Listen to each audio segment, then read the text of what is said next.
Yeah. Welcome in. Lick us Welcome in back. 5. Lick us in 5. Lick it. See, My bad. I was going with the beat. My bad. My bad. Go ahead. Thank you. Mess up the intro, but you know what? That's all right though. You got me, you got Transformer. The Format Podcast is here on a Wednesday night. Transformer hype because he thinks the Lakers going to take out the T-Wolves in 5. I don't see it happening. But what's good, y'all?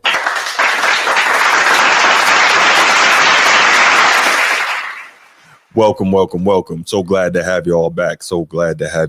It's a Wednesday evening episode, and we here to do it, man. We're here to have a good show. I'm on the wrong overlay and all that. There we go. But we got a good show, as you can see from the thumbnail and from the rundown. We got some I think we got some interesting topics for you. We had to get some football in, so that's topic number 4. We're gonna do that a little bit because we just have to. But no, we're going to talk about, we got a quick hit, and it'll be quick. Then we got some discussion in the main topics about the NBA play-in. What's Golden State going to do? Man, they got an interesting matchup there. Then we're going to talk about Rich Paul, who at the very least was disingenuous in his interview with Pat McAfee. And then, of course, we're going to finish it up with some football, talking about what's going on with Shadur Sanders. So, that's what we got. Transformer was good, my brother. How are you, man? Oh, that's what we doing now. Oh, he mad because I said the Lakers ain't going to win in 5. I think Pittsburgh could take him to 7. I really do. Chief Sid Bubba, good evening. Sir. Who the fuck is Pittsburgh? I'm to Minnesota. I'm still thinking football, man. I'm still thinking football because I was listening to something earlier and they were saying Mike Tomlin may really be he really seems to like Jalen Milroe, which I think is kind of crazy. Just digressing a minute. Jalen Milroe, he's got a big arm. He ran a 4.37, but I'm like, what can he do that Justin Fields can't do? But I don't know. That's just me. I don't. Anyway, football, man. Football. Okay. Okay. Before we dive in, this is a quick hit. You just brought a quick hit without even bringing a quick hit into the game, right? Yeah, I didn't even intend to do that. First of all, any coach, team, GM, owner who wants to believe in Jalen Milroe, Milroe, yes, Milroe, right? Yes, you're smoking rocks if you think that he's going to be a great quarterback. You're smoking rocks. Did we not just see Richardson in the NFL? We think that athleticism equals talent at the quarterback position. We're not asking him to play athletic back. We're asking him to play quarterback. I got it. Quarterback and athletica back. That's what I'm going to call it. Athletica back. Athletica back. Different things. I like it. Right? No, I'm with you. Don't do that. And while so I'm going to make a apples to oranges comparison here. A lot of people thought that Lamar Jackson couldn't reach the levels that he has reached. Now he was a Heisman Trophy winner. I get it. That's why I said apples to oranges, right? Okay. Apples to oranges. My bad. Right. There were a lot of people who thought that he wouldn't be able to become what he's become. And Milroe already has really good deep ball accuracy, but everything in between is terrible. Doesn't that sound familiar? Didn't Richardson have the same deep ball thing? But so yes and no, right? But Richardson, what did he start? Like 10 games in college or something like that? And Milroe has started like 2 full seasons at Alabama. And apparently, how many did Lamar Jackson play? 3, I believe. Experience matters. It does. Making it to the national championship matters. It does. I'm with you. Heisman Trophy winner matters. I'm not put Louisville on his back. I'm not disagreeing with what you're saying, Transformer. I'm just saying that Milroe's got a lot of physical tools. And apparently, he's a really smart kid. You know, he graduated like cum laude. That's cool. He got 3.5 average, and he's working on a master's. He will make a great coach one day. I'm just saying sometimes having that up there helps too at the quarterback position. I'm not saying it's everything, but I'm just saying. Saying. Yeah. Proceed. Work for Vic and Lamar. Vic and Lamar were 2 high sought after players in the draft. Like you didn't want to skip over those guys. Lamar Jackson fell only because of what he can do with the legs. That's what made him fall. A lot of people didn't believe in him, but if you go back and you look at Louisville totality, he can throw. He definitely showed you he can throw, but his dynamic play came with his leg. He just changed the game with his legs, like a spin move, and like he didn't even move out of a. If you gave me a 2x2 foot box, Lamar Jackson hitting a spin move in that box. Yeah, and he's gonna get up out of missing him. Yeah. That's how great he was. So a lot of people saw that as like, oh, well, he's just gonna be an athletic quarterback. He's not gonna be able to learn. And he proved everybody wrong who drafted, because he got drafted 31 by the Ravens? 30th, yeah. 30th. So he got drafted 30th by the Ravens, and now everybody looking like, God dang, I know the Browns, the Bears, everybody looking like, come on, man. Like, come on. Right. Mitch Trubisky. These guys got Lamar. Like, y'all had the top 5 pick. But see, so maybe that's why Mike Tomlin is also thinking, like, you know, they have a weapon, we need a weapon too.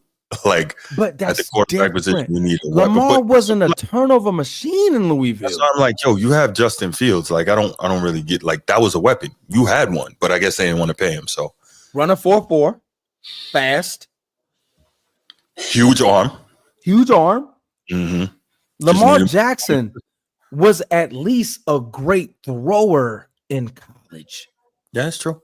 Yeah. Great thrower. And then when you make him use his legs, he's annihilating your whole freaking team. Yeah.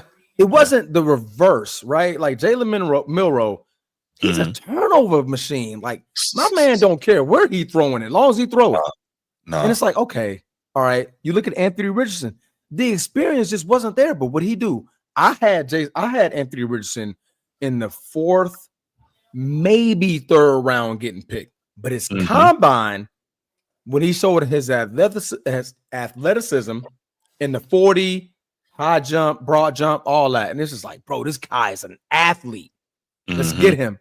Do you not forget the position that you're drafting him at? He's at quarterback. He's not your running back. He's not your fullback. He's not a receiver. He's not a tight end. He's your quarterback. So you don't need your athleticism to be wowed as much as that, like to overshadow. Right. You don't have no experience at quarterback. Come on, man. Now the coach are looking like we're stupid. The man had a 46% completion percentage. No duh. Right. So anyway, I'm sorry, man. No. You're good, bro. Good. All right. And to the next quick hit. So we had the WNBA draft a couple nights ago. As expected, Paige Beckers went number 1 overall to absolutely. Shout out Dallas Wings, right? Dallas Wings, yeah. And the number 2 overall pick, her name is Dominique Malonga. She is from France. She's originally from Cameroon, but she's on the French national team. I believe she's 19 years old now. And, she's a beast. And I'm looking forward to seeing her in the league because of stuff like this.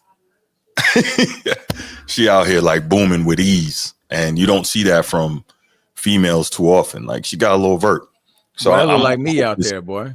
I'm hoping to see her, boom on somebody. Like, look how easily she hit that off the drop step. So I want to see, like, what I really want to see is somebody like catch a ollie on the break and she running and just boom. Yeah, that would be crazy. Right? Like, be over there. 2-hand flush it, like bang on somebody on the break on the ollie. Like, that's the easiest way to dunk, you know. Just run and catch it up there. But definitely looking forward to seeing what she can do. And, you know, when people are seeing her, they're wondering, damn, like, should she have been the number 1 pick? But it's probably, you know, recency bias. And we just saw Paige Beckers get busy and win the championship and all that. So, then you do that because Gino has literally bred like a boatload of talent at UConn. That's right. Maya Moore, Stewart, Tarazi. Like, come on, bro. Like, the man, if you're a star at UConn, you're a star in the WNBA. It's like automatic. That's right. It's like automatic, man. He trains those girls to be premier athletes. And Dominique, she played overseas, so she played in France. Right. And you look at her numbers. I mean, in the Euro Cup, she averaged 18.5 points a game. 14 games, 28.5 minutes. Not really good from 3-point line, but she's 6'6". You don't expect that, right. Especially in a female league. That may come anyway. That may come. Comparing her, they call her like the female Wemby. Exactly. So, I mean, you look at everything else. You look at her attributes for everything else. She's 6'6".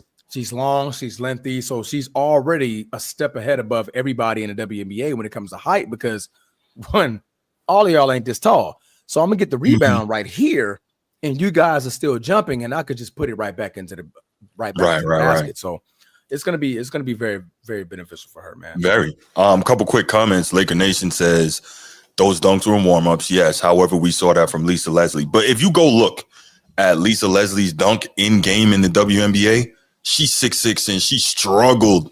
She struggled to get it in. She was a rim grazer. She was a rim grazer. Yeah. That's I like that term. I was like, yeah, please. I know she went to USC, so Laker Nation gotta, but I mean, at the end of the day, like, it didn't look anything like what this young lady was doing. What you laughing at? Because it's Laker Nation and USC. Got it. You already know. You already know. And then he says Haley Van Lith reuniting with Angel Reese is the sleeper of the draft. Yeah, that's a nice pickup there. That's just more opportunity for her to get lit up 6 times this year by Caitlin Clark. She's short. I think she's short. She's like what, 5'10"? Haley Van Lith? She might be shorter than that. She's a point guard. She might be shorter than that. She might be like 5'6". Caitlin Clark like 6 foot even. Mm-hmm. She's 5'9". My bad. I thought it was 5'10". She's 5'9". Haley Van Lith is 5'9"? She's listed at 5'9". Oh, I don't think she's 5'9". But hey, good for her. She don't look. I don't want to put us on blast real quick. But Bruce, can I ask you a personal question? Talk to me, man. What was you doing in 2001? 2001. Just working. My daughter wasn't even born yet in 2001. Just working, trying to make it. You just working? Yeah, just working. I wasn't even in the military yet or anything. Yeah, this girl was born in 2001. Don't you feel old? No. I do. I am what I am. I don't 2001, I'm like, damn, man. Hold up, man. Where time go? What's up, Steve? 2001? There are people that was born in 2001, bro. 2001 was a long time ago, man. Boy. Man, 2001. No, I'm thinking 2000. Rod Digger first album. Pun's second album. Wow. Anyway, yeah. Hip hop, man. Hip hop. Wow. Yeah, the Locks first. By the way, in the chat, first album, We Are the Streets. Don't bring up anything. If it goes past, I would say New Jersey. Well, no, because Jersey is higher than New York. So Are you serious? New York's right here. If it goes past New York, if you look at the United States as a whole, really, and you have the latitude line, right? The latitude line. If it goes past New York, don't talk to Bruce about it. He don't care. That's not even true, man. Timberland is nice on the boards, man. He's nice. Skills got bars. He's from VA. Southern ugly from Philly and from VA, If you were born or raised past New York, past New York, you at least know who DJ Paul is from 3 6 Mafia. I was born past New York. I grew up in Maryland. I still don't know who that dude is. Maryland is north. It's that's like right next to New York. No, it's right here. Like New York. It's right next to Virginia, which is the South. Virginia, no damn. Virginia. Stop it. Okay, that's U.S. history. U.S. lied to you a lot. Right? What is Richmond? Richmond is the capital of the South, the capital of the Confederate States of America. Richmond, Virginia. All right, we're not doing it. We don't even know how to spell Confederate, first of all. So no, it's not. It ain't no capital of the South. We talking. You thinking SOUTH? Right. South is with an F. Come on, man. It's with an F. The South. Is with an F. The South is TH. That's Confederate. Now you're talking Richmond. Now you're talking the U.S. history. We don't give a damn about U.S. history. Okay. Man, look, stop. The people make history. The South is the South. Now, if you're from the South in the chat, then you know what I'm talking about. Talking about, not talking about, talking about. Right? It's a different. It's sway, bro. Sid Bubba, I know about Flip Mode Squad. You know I know about flip mode squad, Sid Bubba. You already know. Come on now. Hey, dog, he did not know who DJ Paul is. I showed him the arm and everything. He was just like, who that is. I don't know who that is. I'm like, all right, whatever. At least you know his ears is stuck north. Transformer tried to play me out because I was banging the Mystery of Chess Boxing instrumental before we got started, before y'all got on. He tried to say the beat was whack. I'm like, you crazy? That's an all-time great hip-hop beat.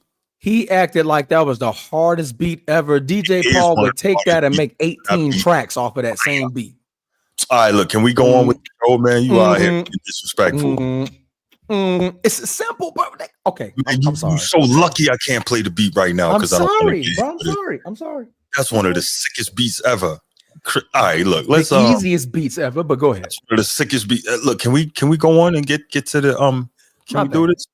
Go ahead. All right, let's do Laker Nation.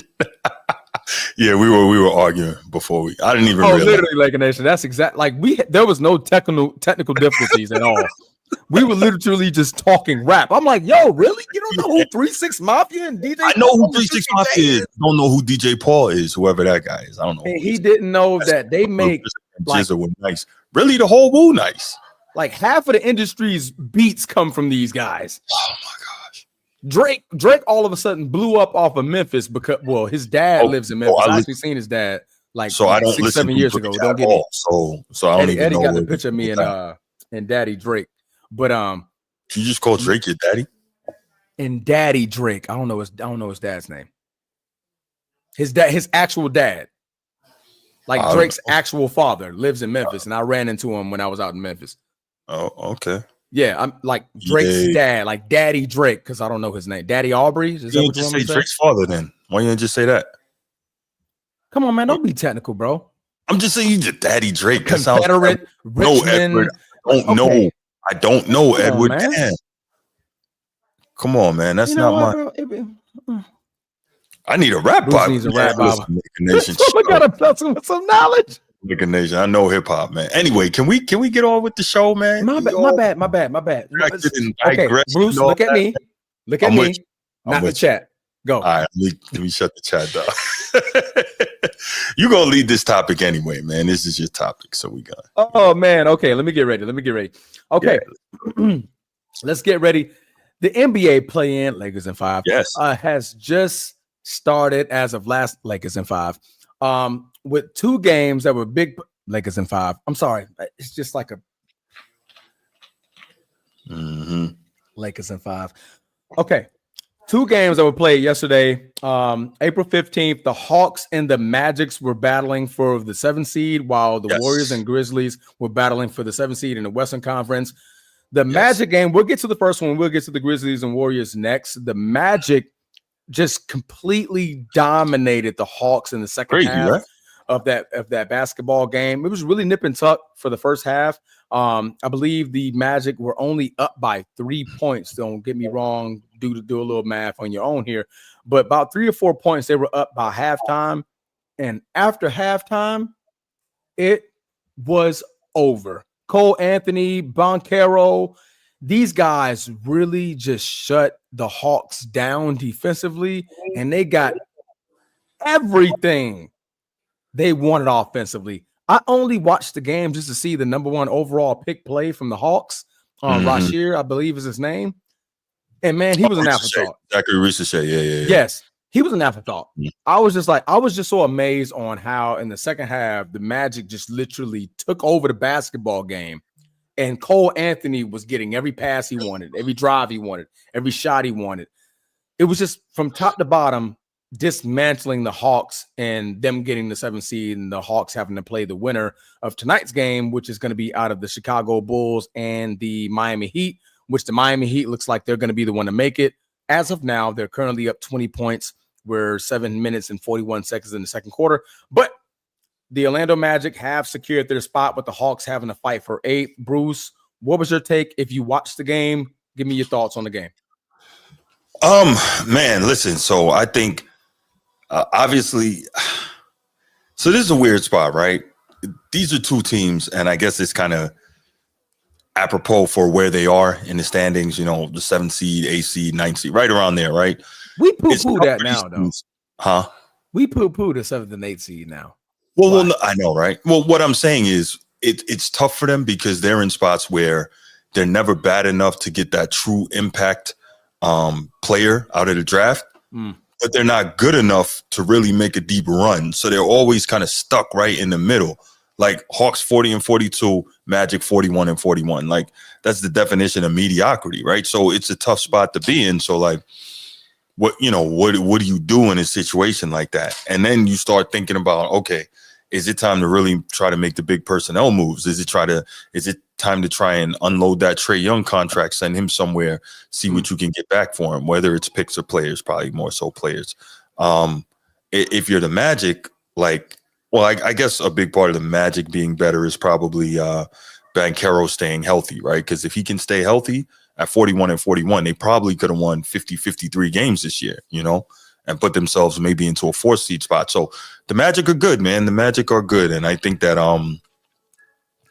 they are difficult. I want to say Oklahoma City is the only team that has beat the Celtics more over the past 3 years. So the Magic are not going to roll over for the Celtics. They're not afraid of them, but I definitely believe like Celtics is just too good. And I think that, I think they win in a gentleman's sweep. But out of this one, man, it's just tough because Trae Young, minus 22 last night, 28 points and a minus 22. And he's a dude that is weird. He can score, but he's a pure point guard. Like his assist numbers have gone up every year he's been in the league. But it's like, that's not helping. I don't know if they're not putting enough around him. It's just like all his scoring. In all fairness, they do have DeJounte Murray. DeJounte Murray was out for the rest of the season at the beginning of the season. So that would have been the original piece that they would have had with the Atlanta Hawks. But do continue. I just wanted to let the crowd know. Great point. Thank you. Great point. But yeah, it's just like, now the question is, how much difference do you think that makes? Do you think that's the 25 points they need to beat the Magic last night? Do you think? And the trade for DeAndre Hunter. They did trade him away. So you add both of those, I think that's a big piece. I would say that's a big piece of value. Yeah. But even with DeAndre Hunter there last year, they didn't even make the playoffs, right? But with Devontae Murray. So you have Devontae as your starter. You have Trae Young as your starter. And I believe DeAndre Hunter could be a valuable piece because he's not your second option. He's barely your third option at that point because you got the rookie that's coming in. So I think if they would have gave that more time to develop, right? Because all these guys are 26 and younger. Trae Young is probably the oldest at 27 years old, maybe. Yeah, they are young. But all these guys are young. So I would have trusted that I can get the rookie, second year, third year, Trae Young. Okay, he's developing in his game. He's turned into his prime. Devontae Murray, he's going into his prime. Right. What do I have here? Maybe I just need to go get a piece from a 5 that can move around or something like that. I was about to ask you, what's the piece you think that will, position-wise, what's the piece you think that can? A 5 for sure. Okay. A 5 for sure. Who's Unkogwu? Unkogwu? I don't know. I don't even know how to say his name. No, I don't either. like who is he? Well, I think maybe too. We got to look at Ricochet, his development. He was a rookie this year. So let's see what type of work he puts in during the offseason and what he does next season. So yeah, I believe he averaged 12 points per game this season. Played about 60, 70 games. I got to look at the numbers. I briefly looked at his numbers yesterday because I definitely wanted to watch him because honestly, I was talking to one of my partners here, Tay Campbell. I didn't see not one Hawks game last year. I was like, dang, they got the number 2 pick, and I didn't even bother looking at one game. And then I just go back and I believe right before the season ended, maybe 2 to 3 games prior to the end of the season, he dropped a 38-point game. And because he finally got the minutes, he finally got the time to play. So I thought that, okay, maybe it's playoffs. He'll have a little bit more time to shine. But as you see, he played 29 minutes, 2 for 10, 1 for 5 for 3. Minus 15, only 7 points. It kind of got to him. So thank you, Edward. You're right. Yeah. DeJounte Murray's not with Atlanta anymore. That's right. He got traded. Yeah. See, the reason we forgot that, Edward, is because New Orleans is a damn wasteland nobody cares about. It's a pool pit of disaster. Mm-hmm. Yep. I'm trying to think. Outside Houston, are there any good teams in the South? Interesting.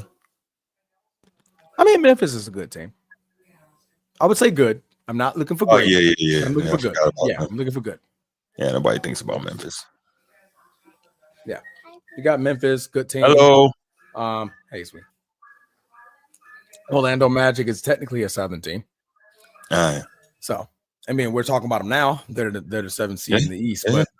But anyway, that was the game that we saw last night. I'm gonna move on over quickly and pivot to the big game. Yeah, man. Steph Curry and Jimmy play off. Well, not they calling him play in Jimmy now. What is play in Jimmy? How does he just like? Okay, all right. You knew where I was going. Okay, all right. No answer. Huh? I'm out of words. I'm at a loss for words. This man, I blacked out. I woke up this morning. I was like, 38. What? This man hit career highs. I mean, not career highs, season highs. Yeah. In the game that mattered the most before the playoffs started. That's what he does. It's like this man's purposely just lollygagging through the season. Have some big plays here or there when he needs them to be made. But when the lights matter the most, Jimmy Butler III shows up. He shows up. GB3. That's what JB3. That's what I'm gonna start calling him. JB3. He literally shows up. 40 minutes, 12 of 20 from the field, 2 for 4 from 3, 12 of 18 from the free throw line, 7 rebounds, 6 assists, 38 points. Plus the 3 steals. Right? Yeah. You combine that with Steph Curry, who's shooting out of his mind from 3, 6 for 13 from 3, 13 from 13 from the free throw line. Steph Curry led the team in rebounds, by the way. That's low key. With 8 rebounds. And he had 37. That duo makes you believe, and we're going to get into this in the very next topic, so I'm not going to talk about this one a lot, but they make you believe that they can do something. They're a huge threat. They're a huge threat. I mean, you have a potential defensive player of the year in Draymond Green who have some hiccups here or there for what it's worth, but he's truly the glue for Golden State. He's always been that way for me for the last 10 years, going back to when they played the LeBron James Cleveland Cavaliers. Draymond Green is literally the glue of the team. It's like you have great shooting, you have great role players, you have other great shooters, but you need a person in the middle that is taking all of these attributes from the team, place them together, and make it whole. To me, that's Draymond Green. A lot of things that he doesn't show up on a stat sheet. If you look at the stat sheet, you're like, oh my God, he just had cardio. 1 for 5 from the field, 0 for 3 from the 3-point line, only 2 free throws, 6 rebounds, 10 assists, 3 steals, 1 block. But if you watch the game of when Golden State's playing, you see Draymond does way more than what his stat sheet shows you. Yeah, no, definitely. Way more. I mean, from the defensive side of the ball to where him and Steph Curry, they're like Star Wars. What do you call it? They've been playing together 12 years now. So I think more than that. Yeah, it's been a long time. So yeah, they got that Jedi trick. Like, hey, look, hey, I know where you're going. Yeah, they got the connection. Absolutely. And the way he hands it off. If you look at the second to last 3 Curry shot before he shot the his very last 3, when they got the rebound off of Memphis, Steph Curry yelled at Dre, and they did this. All they did was a simple hand move. And I promise you, the play worked exactly like a loop. Steph Curry ran around the whole court, came to the corner, Dre hit him with the pass, 3 ball. That's these folks are that's the continuity, that's the connection, that's knowing each other for all those years, and absolutely, there's something to be said for that. No, you're right. But no, man, it was a great game. So the Warriors are going to be playing the 7th seed, playing the 2nd seed, in which is going to be the Houston Rockets. We're going to dive more into that, so I'm not going to get more into that. But the Memphis Grizzlies have they have a tough one ahead of them, I believe. They're going to be playing the winner out of Dallas and I believe Sacramento. Sacramento. They're going to be playing at 10 o'clock today. I expect the Mavs to probably squeak one out. I believe that Anthony Davis does have something to prove, so he's going to try to make that win. But I think Memphis easily beats either one of these teams to make it to the 8th seed, and they're going to be the ones playing OKC. So, yeah, that's where I'm at on that. Yeah, no, agreed. We're going to talk about it next. That's probably the series outside of, the Celtics that I'm looking forward to seeing the most is that Golden State versus Houston. That's going to be, I think that's going to be really good. Yeah. Correct. Although I will say, actually, you got some compelling shit. All of them, really. That Nuggets Clippers is going to be really good. I think the Clippers are going to beat them. Can Kawhi Leonard please stay healthy just for this one playoff run? Just please. Just so we have the pleasure of seeing him through the playoffs, because he's good when he's healthy. We know that. I mean, good luck. I mean, yeah. Can we look? I'm not saying they're gonna win anything. Can we at least see him until his team is done? And you never know what type of run they're capable of making. And you know what? As a side note, how good of a coach is Ty Lue? Great coach. Agreed. Great coach. I mean, we know somebody else is going to get the credit for his greatness, but Ty Lue is an amazing freaking coach. Like, look at what this guy's done year after year with a damaged Clipper squad, man. He's legit. But the thing about it is that, and I know what you're referencing, right? Mm-hmm. You look at your coaching post the superstar leaving. Right. What do you do post the superstar leave? You look at Eric Spoelstra. You look at what he's done with the Miami Heat post all of his superstars either leaving or getting old, leaving, or whatever the case may be, retiring. And yet he's still in those conversations where he could be a playoff team. You look at Tyronn Lue, and you look at the fact that he does have the superstars. Don't get it twisted, but they're not even available. Yeah, like you got them, but they're on your roster. Like you can put them on your roster, but they're not even available. So what Ty Lue's doing, man, is incredible for the game of basketball and the Clippers, man, for real. Yo, I forgot he was there, Sid Bubba. Wow. Damn, I forgot Ben Simmons was there. That's crazy. That tells you And I don't something. think he's doing nothing. Let's see. I'll be shocked if he scored 5 points in the last 10 games. Yeah. Are you looking it up? Yeah, I want to see what a disappointment, man. What a waste of size, pause, and God-given talent. Like they were giving him the LeBron James comparison out of LSU. Yeah. 6'8", 6'9", long, lengthy, can dunk, can drive, can pass. He could never shoot. I mean, at least LeBron tried. That boy Ben is afraid. Is it fair to say LeBron is 1,000 times better than Ben Simmons? 1,000? I don't think 1,000 is a good number. 10,000? Yeah, we can go around now. Ben Simmons and LeBron James don't even belong in the same conversation. Fair enough. You are 100. You're not 100% right. You're 10,000% right. Absolutely. Like Ben Simmons' best year doesn't even sniff Bron's rookie year. Correct. That's how bad it is. Disrespectful to put him in the same sense. You're right. Let's move along because yeah. But no, Ty Lue, man, Ty Lue is legit. Now there's some good first round series here, honestly. That Clippers Nuggets series is going to be good, but I think it's going to lose some luster. Obviously, the Nuggets don't have a coach. I don't know what the hell is going to happen there. Obviously, the Lakers T-Wolves, which I think is going 6 or 7. Yeah, Rockets Warriors. That's going to be tougher for the Rockets than they think. Pacers. I think the Bucks are going to smack around the Pacers. I don't think the Pacers got much for them. Knicks and Pistons. Pistons going to beat the Knicks, man. Nah, we're not going to let you Euro step past this, man. Ant-Man, Spider-Man, Supreme Man, I Can Man. It's Lakers in 5.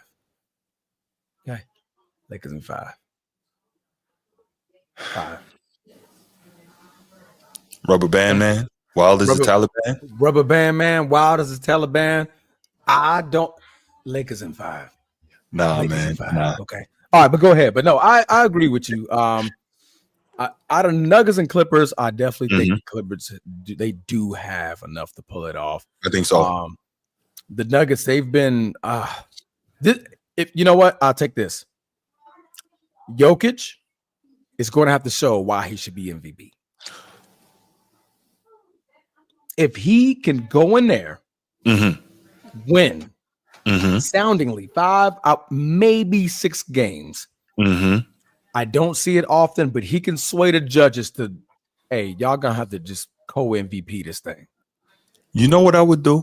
It just occurred to me. If I'm Ty Lue, I would totally dismantle Jokic as a point center and put Kawhi Leonard on him.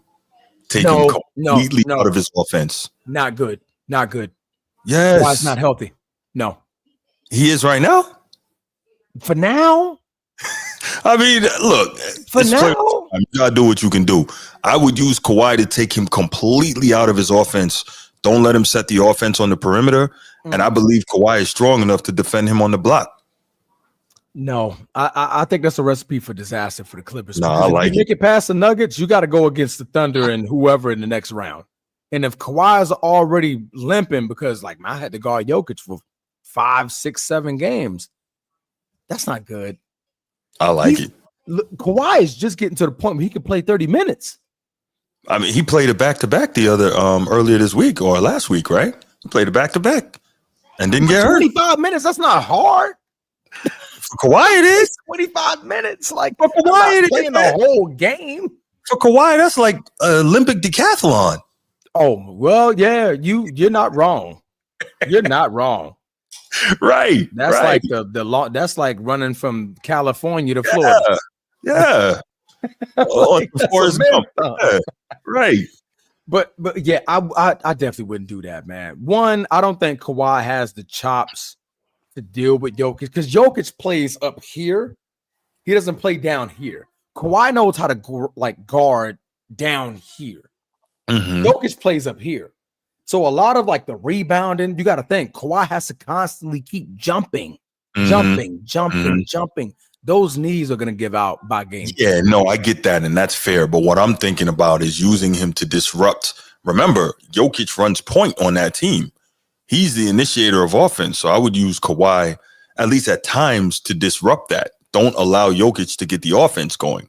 Okay. And now if you take him out of what he does best, you take the Nuggets out of what they do best. And now they're discombobulated. That's my thought. Obviously, I'm not a coach. That's my thought. I mean, we'll definitely see. Yeah, no doubt. But I believe if this was Jokic's time, this is the series to prove it. You had a triple-double. You're the first center ever with a triple-double. That's right. Right? You're setting all these records and you're watching all this Shea Gildress MVP. Like, you're like, even though he doesn't care, right? He doesn't care. He's got multiple MVPs. He's a champion. He says he small doesn't. Part of you is probably like, there you go. Right. I just had a record-breaking season. Like remember when Dream tried to act like he didn't care that D-Rob won it, and then he dismantled them? Can you make this a co-MVP? Because I'm about to show y'all should make it a co-MVP. Right? I think this would be the series that he does it, man. But the Lakers, Timberwolves, not going to talk much. Lakers in 5. Warriors, and we're going to talk about that one. So I'm going to skip over that one. That's our very next topic. Yes. Thunder, I believe they're going to beat Memphis. You know what? I do think Memphis can give them a run for their money, but I think the how healthy is Ja? I think they win in 6 still. How healthy is Ja? Ja's gonna be all right because the Ja SGA matchup that's the matchup, right? They're not gonna guard each other. They're both on point, right? Why wouldn't they guard each other? You're looking at it from a 1-to-1 perspective. It's never been that way in modern NBA. They're gonna throw Bane or somebody else on shot. Ja Morant will be barbecue chicken trying to guard shot Gilgeous-Alexander. Yeah. Ja don't play defense. Ja's not a defender. He's small. But you should take up the challenge. Like, yo, let's go. Ja's what, 6'4", 6'3"? Around that, yeah. And Shea is how tall? SGA like 6'6", 6'7", right? Exactly. Right. You don't put Ja on him. Nah, you take the challenge. You're a competitor. Ja's like $150, and that's with wet draws on. Man, take the challenge, man. I'm trying to get that man killed. I'm just saying, man. I look at it from a competitive standpoint, man. This is the playoffs. I want the challenge. You put Bane on him.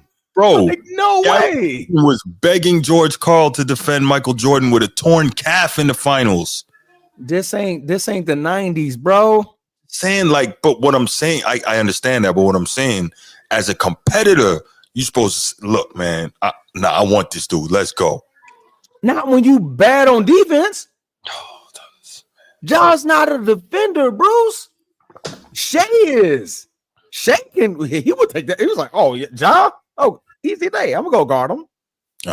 What's up, Rasul? Like, I'm not gonna guard him. Right. He got me about 3 inches. First of all, quick, fast. He can get to the free throw line more than anybody in the NBA. He's shown that this season, even though I think that's gonna definitely drop during the postseason. But no way. Put Bane on him. Like Bane is a big body, sturdy, 200 pounds, maybe not even. I'm probably exaggerating. Maybe 190. Like, Desmond Bane looks diesel though. Yeah, he does look diesel. That's why. He looks diesel. Put a body on that dude, man. Yeah, but guess what? You put a body on SGA straight to the line. It's going to be a parade of free throws. True, but this is the playoffs. He's not going to get that whistle like he wants to. James Harden tried it. A lot of guys tried it. I mean, you're probably right, but yeah, I don't know. That whistle's going to stop. But anyway, I think the Thunder could beat the Grizzlies in 6 because I do think the Grizzlies is going to beat whoever. Yeah, because Memphis. Sorry. Yeah. Wow. Memphis, stand up. Memphis, sorry. Cavaliers are going to be whoever's in the first round. I'm not even worried about that game. Sorry. The Pacers and Bucks, that's going to be an interesting series in the East. I think the Pacers do have a chance of beating them. Damian Lillard is obviously not ready to start the playoffs, so I think that's where the Pacers can get away with 6 or 7 games. Giannis is playing MVP level himself, though. Since Dame went out, he's averaging like 10 assists. He's going ham right now. I mean, to your point, it is the playoffs, and it's all different. So exactly. So Pistons, Knicks. That's going to be a good series, but I think the Knicks can pull it out. Celtics, Mavs. Pistons going to beat them, man. That's a good young basketball team. You think the Pistons going to beat the Knicks? I think they are, man. You got to pick an upset somewhere, and I think that's it. I think that's the one. Cade Cunningham, I think he's going to upset is the Warriors. But anyway. Say again? I mean, it's not really an upset. They're favorite, but never mind. Go ahead. No, I was saying I knew that was going to get Edward. No, I was saying that I think Cade Cunningham, I think this is going to be his coming out party. I think he's going to go ham. That kid is really good. Series? I think so, man. The kid is really good. I like that. So Jalen Brunson, Cat, and all these guys. You think he's going to beat them in 6 or 7 games? Something don't seem right with the Knicks to me. Something does not seem right. It may take 7, but I think the Knicks are going to get upset. Oh, the fact that they don't even know how to spell the word bench. Oh, well, that too. Yeah. You know Tibbs. You know how he rock. Tibbs don't know the word bench. No. It's like when he gets to the playoffs, Tibbs like, all right, man, I got 48 minutes. You go my starters. You get 48 minutes. You get 48 minutes. Hey, bro, this is round 1. Why are we playing 48 minutes a game? Like, bro, that's just how Tibbs is, man. He don't know the word bench. Taskmaster. That's how he rocks. Good night, baby. No way. No. But Celtics Magic. I got Magic in 6. I think this is the reign of the end. Wait, you got who? Magic, the Orlando Magic, the one that's 2 hours below us right now. The Orlando Magic, Boncaro and Cole Anthony. They're gonna beat the Celtics in 6. In 6 games. In 6 games, Celtics ain't even gonna make it 7. Son, if you want to keep working here, stay off the drugs.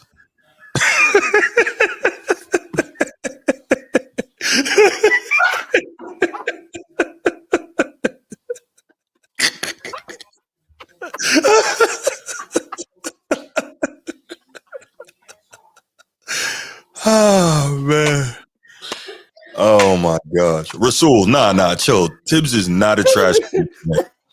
Tibbs, listen, I'm a Celtics fan, and it's thank God for Tibbs, because without him, we don't have a chip back in 08, man. Tibbs is an outstanding coach, but he's got to learn how to ration minutes. Yo, you're a fool, Transformer. You a fool, man. Said, son. Lay off the dress. Yes, sir. Oh, okay. My bad. All right. That's a No, classic. I got the Celtics winning, man. What? My I think Celtics in 6 is fair. No, I do think it can be competitive. That's for sure. Yeah, absolutely. But I do see the Celtics winning in 5. I'm not gonna lie to you. I see them winning in 5. I think the Orlando Magic. It's gonna be like a close. What do they call it? A gentleman's sweep. Not a gentleman's sweep, but like a close sweep. Like a gentleman's sweep means like I gave you 1 game, but other than that, the other 4 I just dusted your behind. So I'm just being a gentleman, right? A close sweep, Chief. meaning all the games were close, but I got you done in 5, so it's a close sweep. You know what I mean? I think there's a little bit of a difference. Gentleman means like I gave you 1, but I know I'm better than you, and I just dominated you for 4 of the games. Okay, like the Lakers back in 2000. Like, I give you 1. Oh yeah, I got you. But I'm gonna slaughter you for the other games, right? Yeah. I think Orlando is gonna make it competitive, but it's gonna get to that 4th quarter to where. Russell said it. There you go. Okay. Okay, Russell. All right. We'll hang around, man. We'll see. How many cases of water you putting on that, Russell? We only gamble in cases of water. Right. Good water. I'm talking like straight from lakes of Minnetonka. Yeah, nah, we do. Electrolyte water. Who the hell is that? I don't know. Electrolyte sport water. Where you get that from? Dollar General? Yup. Dollar Tree. Yeah. Man, I'm not gonna go to Walmart and pay like $2.50 for this. I get $1.25 at Dollar Tree. You crazy? It's about like 10 at a time. That alkaline is probably not what you think it is, brother. Sure tastes from Dollar Tree. You think they're dropping batteries in there and shaking it around? Got the Energizer Bunny in it. That's that water. Oh my goodness. You stupid, man. But no, man, that's what I got, man. You got anything else for this topic? No, that's it, man. That's it. That's gotten. My bad. That was Michael Beasley on. I think that was the joint G sent about Michael Beasley earlier. I hit it by accident on my phone. All right. Yeah. Let's go ahead and we'll go straight to this second topic, and then we can open up phone lines after that. Oh man, Lord, please. Yeah, let's do it. All right. So one of the most intriguing series of the first round. This is another one Transformer wanted to talk about. So definitely I think it's gonna be a really good one. Rockets and the Warriors. I feel like the Rockets obviously are well coached. The Rockets don't know what they don't know. They're young, they're athletic, but I don't think they can beat the Warriors. I think the big game playoff level experience is going to be too much. And I think Steph probably feels like he owns that building. My thought. I'm led astray. I ran amok. I'm bamboozled. I'm bamboozled. Really? I honestly thought that you were going to pick Houston. I know some people in the chat want to pick Houston. Houston's good, man. I like them. But I don't think they have enough. Although Amen Thompson apparently really gives Steph Curry a lot of problems. I think Steph was like 1 for 10 the last time they played or something like that. Crazy. Was Jimmy there? No. Precisely. Amir's going to have other problems. You look at this game. You look at this series. Let me correct myself. You look at this series, and you're finally going to see what I've been talking about for Houston all year. Mm-hmm. All season long. Great regular season. Mm. The playoffs. Different animal. It's where the big brothers come to play. Yeah. The playoffs is where you need a superstar. You ain't got one. Don't have playoffs. One. Yeah. Is when you need certified veterans that's been there and done that. Mm-hmm. You got half of one. That's in Van Fleet. Van Fleet didn't lead the Toronto Raptors. That was Kawhi. Mm-hmm. He was a big shot maker, big playmaker. That's cool. But we're talking about a guy that when stuff hits the fan, I go to that said guy, and that guy is going to go get me a bucket. The Houston Rockets don't have that. Great coach, Ime Udoka. His track record supersedes itself. What he did with the Celtics. Yeah. Granted, he didn't win it with them. It ended up being. I said Nino is bugging. Nino he's fully bugging, but but you have one hell of a coach. You have one hell of a young core, but that's what you have, and that's okay. I'm not here to say what the Rockets did all season is not great. I'm not going to say that. It's great. What the Rockets did from what they were last year to where they were this year, finishing number 2 in the West, that's not no small task. It's great. Granted, you're only 4 games away from being an 8th seed. That's how tough the West is. But you're 4 games better than the 8th seed. You're at number 2. You're the better team in this conference behind OKC. Great season. Bravo. I give you your flowers. But now this isn't game to game play. This isn't I play Houston. I mean, I play OKC. Then I play the 76ers. Then I play Chicago. Then I play Houston. No. One team, 7 games. And they can lock in on you, your strengths, your weaknesses, and they can really bring it down on you. I don't think Houston's anywhere near ready for that. Anywhere. They're a great team, Bruce. Get it wrong. Sengun, Jalen Green. Jalen Green? Yeah, Jalen Green. Jalen Green, Amir Thompson, all those guys. They're great future young players. But it's something about it took, if you look at the in the Golden State's game, all Dre and Steph did was this. That's it. And you knew exactly where the ball was going. Right. That's playoff basketball. That's my guy is better than all 5 of your guys on that court, and I'm about to show you why. Houston don't got that. You've never seen a team, and people try to say the Detroit Pistons, they're foolish for that type of comment, but you've never seen a very, very young team with no superstar, no all-star, make it to a point where they're battling champions and be a threat. Golden State's I think they're gonna beat them in give or take worst 6. I think they're out of there in 5. I think it's 6, maybe 7, but I definitely think it's 6. But Armand Smith, who I think is new to the channel, makes an outstanding point here. Rockets and T-Wolves aren't getting any calls in their series, so the league can have their Steph LeBron playoff series. Negative. That's not the reason why. Experience matters. Experience definitely matters, and I'm not the conspiracy theory guy, but we know that the league does want certain things in order to, maximize visibility, profit, and playoff interest. And but think about it. Yes, he's wrong because Steph doesn't play us after that. They play OKC. Is that who would be next? Yes, we don't play Golden State. Either way, though, would you rather see Golden State versus OKC or Houston versus OKC? You know what I'm saying? So either way, you get a premier matchup. You would get then at that point Steph versus freaking the likely MVP, right? SGA. Like that's a hell of a premier match. We do play Golden State. My bad. Oh, okay. But either way, it would have been so even it's so then there you go. So I think that and I'm not saying the league is trying to fix it. I'm not gonna say that. No. But we do know that the whistle can get interesting when the league wants to see certain things. Light work. I think you're new here too, man. Make sure you hit that like and subscribe button. I appreciate you.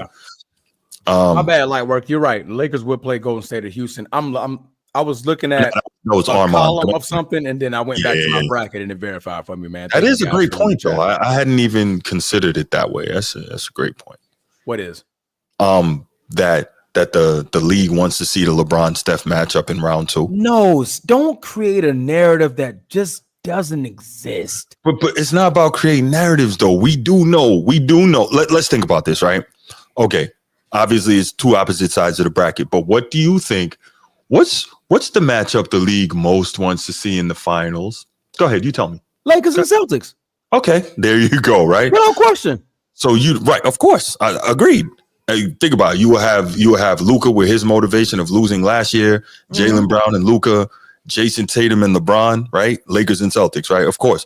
So I'm just saying, if the league could somehow, not too obviously, help that to happen, you don't think then we would have beat Denver last year, and we would have met y'all at the finals.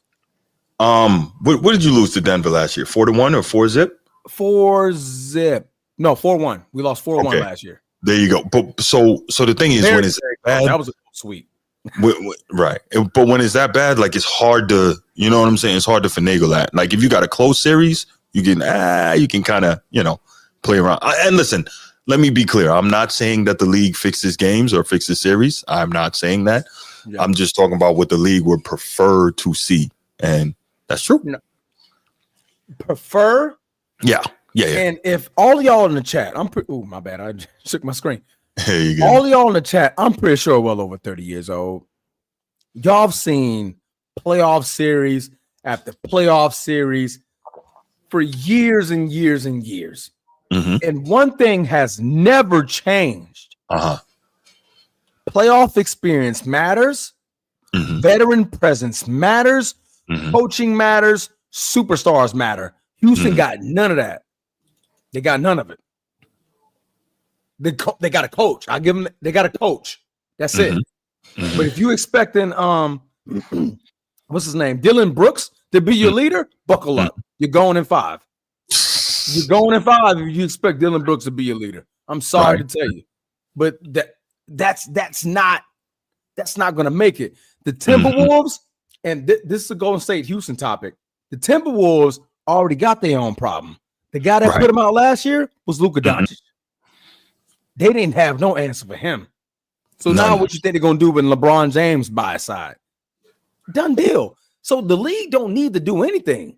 What the league did is already done. They allowed the Luka Doncic trade. That's done. Quick question. If you're the T-Wolves, why wouldn't you put Ant on Luka? Like, use it hard. Yeah, why would you allow that? I'm telling them, look, Ant, you about to go earn this $230 million this series because you're gonna have to score and you're gonna have to guard Luka. But this is what Mike did. If you want to be on that level, this is what D-Wade did. You got to do that. You got to defend and you got to score. Yeah.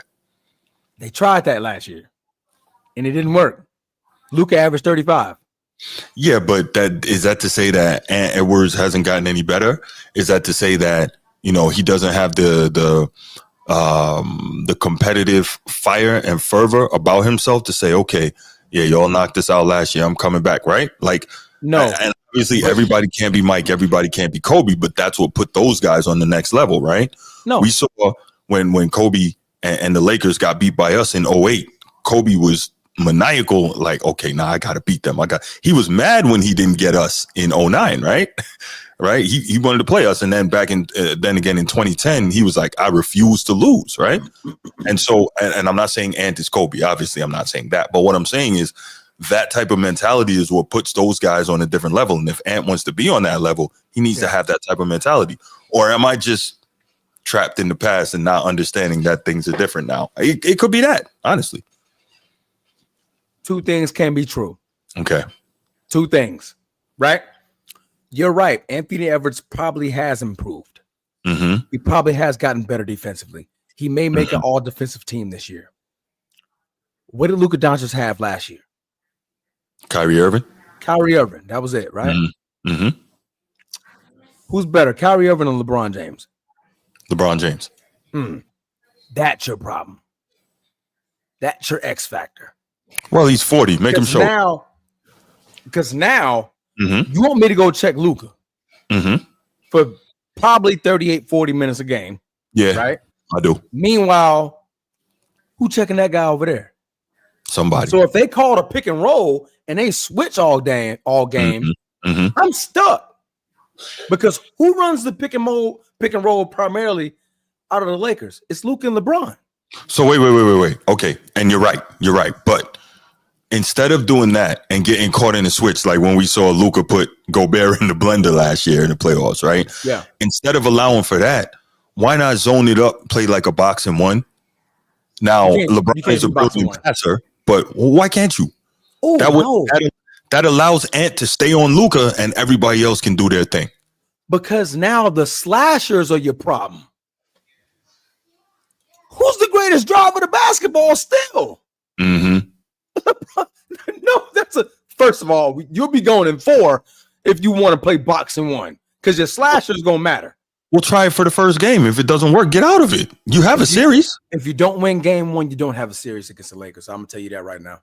Okay. If you don't win game 1, it's over. What I'm saying is you got to do something. You got to try. You can't just say, this is not going to work. That's not. You got to try something if you're the T-Wolves. You see what I'm saying? That's all I'm trying to say. I get you. I get you. But you don't understand the magnitude of having 2 guys who are 6'7", 6'8", 6'9" feet tall, 240, both of them, who are just astronomical at handling the basketball, the IQ of the game, and understanding the game. When it's really, honestly, I'll be honest with you, it's really only Ant-Man. And he's like, I'm the IQ, I'm the identity of this team. And I'm not ready. And Anthony Edwards hasn't proven nothing that he's ready. Well, I mean, he's been to the conference finals so far. He's been in so many off the court allegations that I can't even count on my hand how many things he's been in. So you got to think that's going to play in his mind. You got to understand these other parties. I'm gonna say these other parties are going to try to get back at him during the playoffs. They're going to try to have things come out in the media, leak out in the media. Because guess what? Anthony Edwards' face just got bigger just now. He's one of 16 teams that is left on the TV. Right, that's true. All these games are nationally televised. So these other parties are going to be trying to get at him. You don't think it's going to play in his head? And now he got to go out there and worry about Luka Doncic and LeBron James? That's tough, man. A lot of people don't understand how tough that may be. You're looking at the guy who just beat you last year. That's Luka. And you're looking at a 4-time champion, Hall of Famer, legend across on the other side. This ain't Kevin Durant, Bubba. Anthony Edwards, I'm going to tell you right now, this ain't Kevin Durant. Yeah. This ain't KD. This is different. You can go out there and talk shit to KD. That's fine. Talk shit to these boys. Watch what happens. Right. KD at home. So if you talking shit to KD at home, KD 1, 2, 3 Cancun. That boy already got his feet kicked up. He's straight. Yeah. That boy getting $50 million a year, no matter what you say. Yeah, that's true. Straight. LeBron and Luka, they got something to prove. LeBron got something to prove in his own way. Luka definitely got something to prove. Dallas, why did you trade me? I'm about to go get a chip on y'all head this season. Luka got something to prove. So try that man if you want to. Right. Rasul, man, I disagree. Ant does have a post game. I mean, he's not Dream, but who is, right? But he definitely has a post game. He can dribble out of double teams, and he absolutely works on his game. Now, he's gotten a lot better. His 3-ball has improved. Ant has improved. He's got more skills, I think, than you're giving him credit for. But all right, you got anything else, Transformer, before I go ahead and open these lines up, man? No, man, you can go ahead and open up the lines. All right, let's do it. Don't choke on your water, man. All right, y'all, you know the number, 219-8264. 219-8264. Let's get it. Edward, what's up, my brother? Okay. My brother. What's going on, man? Maintaining, man. How are you? What's going on, brother? I'm good, man. I'm good. There's a lot to unpack, so I ain't gonna be on here too long. But first off, let me say this. Hey, Bruce, if you disrespect M-Town one more time, you was gonna call for that. If you did not know who DJ Paul is, bro, how is that disrespect? Because I didn't know somebody, man. That's not disrespect. Bro, I just didn't know. Supposed to be a rap. You supposed to be knowing your man. You so East Coast, and then also Virginia is not the South. Look, let me go ahead and say we're not doing this stupid debate. Okay, just because it's not south of you doesn't mean it's not the South. Stop it. Okay, and then also I understand what Transformer was talking about, how you said the South and spell it out. Transformer brother, you know I'm right there with you. I know that. But anyway, it's a lot to unpack because y'all didn't do it. Let me start off with this. Please unpack it. Bruce. Yes, sir. Okay, now I will take y'all. It would be a gentleman's sweep 4-1 Boston. Okay. Because Orlando, man, they ranked number 28th in scoring. Mm-hmm. And they only got Pablo and what's the brother name? The other guy, Franz yeah, Wagner. that's all they really got. KCP, I mean, what can he really honestly? He just I guess they 3-and-D guy. 3-and-D guy, nothing crazy. Yeah, 3-and-D guy. So I give him that. And now this one, I think would be an upset. The Pistons and the Knicks because man, Cat, man, he's soft, man. I hate to say it, man. He going to get some physical guys like the. Oh my God! What is it? Yeah, he's very. They're gonna be physical, very, very physical. Oh my God! So I think Cat is and he's not. Like this year, I've seen him more in the post than I've ever seen him. He's really been, getting on the glass a lot. He seems like he is playing more. Bro, Detroit, with his numbers. Oh my God! What's the matter with you, man? Bro, but his rebound numbers, drops when he played Detroit because they are more physical. That's fair. So that's going to be an upset. It'll go to 6, or it might go. I think it can go to 7. It'd be Pistons and 7.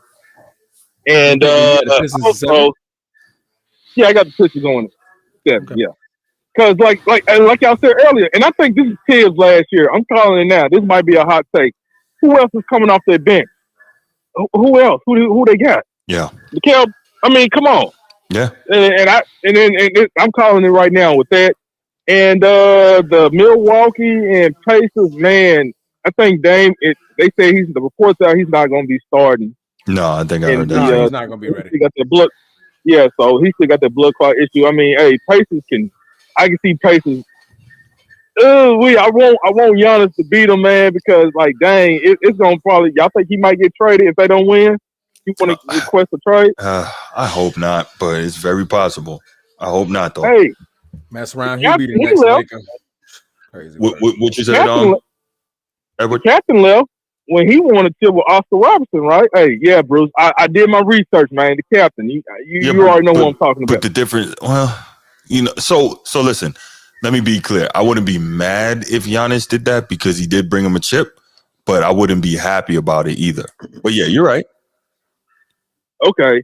That and I mean, it really, I think whoever comes out of this one I think Miami can take Atlanta. That's going to be on NBA TV. The first round games like that are going to be on NBA TV. No disrespect, but all respect. You know what I'm saying? So that's on the East. Mm-hmm. And now with the West, of course, man, we already know about the Lakers and all that. I ain't got to say nothing on that. That is what it is on one. Edward, quick question. Are you looking at the screen? What's up, big bro? Huh? Are you looking at the screen? No, I'm not looking at the screen. What you got? You got 5 hands up? I don't have 5 hands, but if I did, you know what that means. You mean 5 fingers? You know what I mean? Yeah, I know what you mean, big bro. I know what you mean. Look, I know what you mean. I ain't even looking. I ain't looking at those 3, but anyway, yeah, with that one, and man, I want Memphis to. Man, I really want to pick Memphis, but I think it's gonna be Dallas going against OKC. Okay. Yeah, I really do. I really honestly do. Now, speaking on this Golden State and Rockets game, now I do see in Golden State beating the Rockets. However, last night, who was the leading rebound on that the whole game? Who was the leading rebound for Golden State? Yeah, no, Golden State and Memphis. Who was the leading rebounder? Zach Edey. He had 18 boards. Okay, but 18. But hold on. No. Wait a minute. Let me finish. He had 18 boards. Golden State, I think they ranked 20th or something like that when it comes to rebound. Mm-hmm. Houston Rockets can rebound. They can get them on the glass. Yeah. And they play small ball. And now with the Rockets, I can say this: do not go for the pump fake from Jimmy Butler. That's all he's going to do. That's all he's going to do. Mm-hmm. In which they probably will do that. I mean, but I can see them giving them some problems though. Houston can give them some problems. because Ime Udoka, shout out to my brother. I understand why you picked that little young Cinderoni, but anyway. You don't. This cat. Get off here. We need the Patreon for this. Never mind. Go ahead, bro. The Patreon. Anyway, but yeah, because look how physical. Bruce, remember when y'all played the Nets? Yep, absolutely. Locked up. Y'all KD. Y'all locked up KD, and y'all was very, very physical. So he's gonna Dylan Brooks. He's gonna he's gonna be physical and all that stuff. Then Fred VanVleet, I'm gonna put some respect on that man name. That man did win a chip with Toronto, so I can give him that. I'm gonna put some respect. Doing this, he was a part of the team. Yes, he was like the number 2 scorer there. He was the number 2 scorer though. That was how long ago? Not like he. How long ago was that, Sean? 5-6 years. He ain't done shit since. I get it. I get that, but still though, I'm putting some respect on bro's name, bro. He did. I'm putting some respect on his name, though. I ain't gonna sit up here and act like he's some bum or scrub. That's not what I said. That's not what I said. I said I know you need superstars, stars, and veteran players who have done that and have led the team.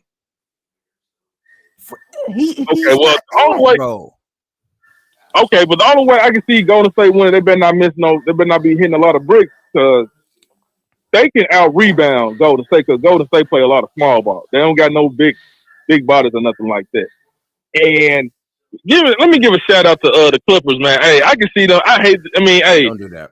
They gonna beat the Denver Nuggets, man. They gonna beat them. And then not only that, man. Hey, Jeff Van Gundy, he needs some respect too. He should be up for a head coaching job next season. He might not want one. We gotta think about that. He might not want one. What made you think he not want one? I didn't say he doesn't. I'm saying he might. I said, what made you think not? Bruce, clean your ears out, bro. I said, what made you think he not want one? I'm just saying he might not want one. I'm not saying he does or doesn't. I'm saying he might not.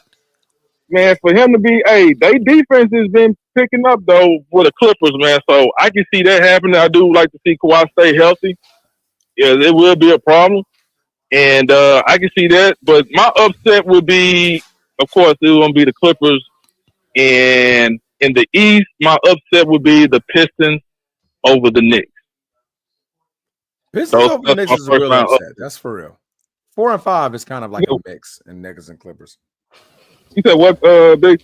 No, I'm saying as far as your upsets, like the Pistons upset the Knicks, like that's a true upset. 5 beating a 4, that's not uncommon. They're neck and neck. Especially in the West. Truly everybody in the West is neck and neck except for Golden State. Not Golden State, but except for OKC. But I do see your point though. If you're looking at it from a lower seed to higher seed perspective, then I get what you're saying. Because think about this: a few years ago, Milwaukee was number 1 and Miami was 8. Look what happened with that. That was a real upset. Mm-hmm. Yeah. Who would have thought that might happen? Right. But anyway, that's number 2 and Warriors number 7. It's going to be an upset. Yeah, that's true too. But at the end of the day, man, Houston, they got bodies, man. Golden State, they don't. Draymond, he got out. And then the Thompson twin brother, that he was on. Jimmy Butler was on the team when Steph scored those 3 points. Yeah. So that would be an issue. But yeah, that's all I want to call in, fellas, man. I'm gonna keep listening on to the show, man. That's all I want to say. Just want to unpack all that. Appreciate the call. All right, man. All right, bread and butter, man. I'll holler at y'all. Water. Oh man. All right. Guess we go ahead and leave it there. And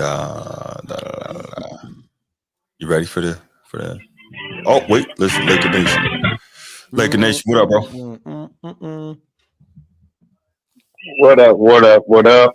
What's going on, man? I gotta troll you, Bruce, every time you talk blasphemy again about my Lakers.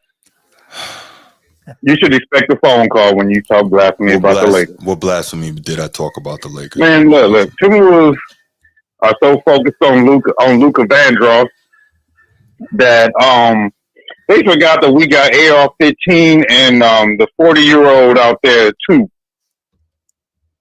They have nobody that's going to contain all 3 of them. and Luke was gonna go off anyway because Ant-Man is his son. Mm-hmm. Lakers in 5. Mm-hmm.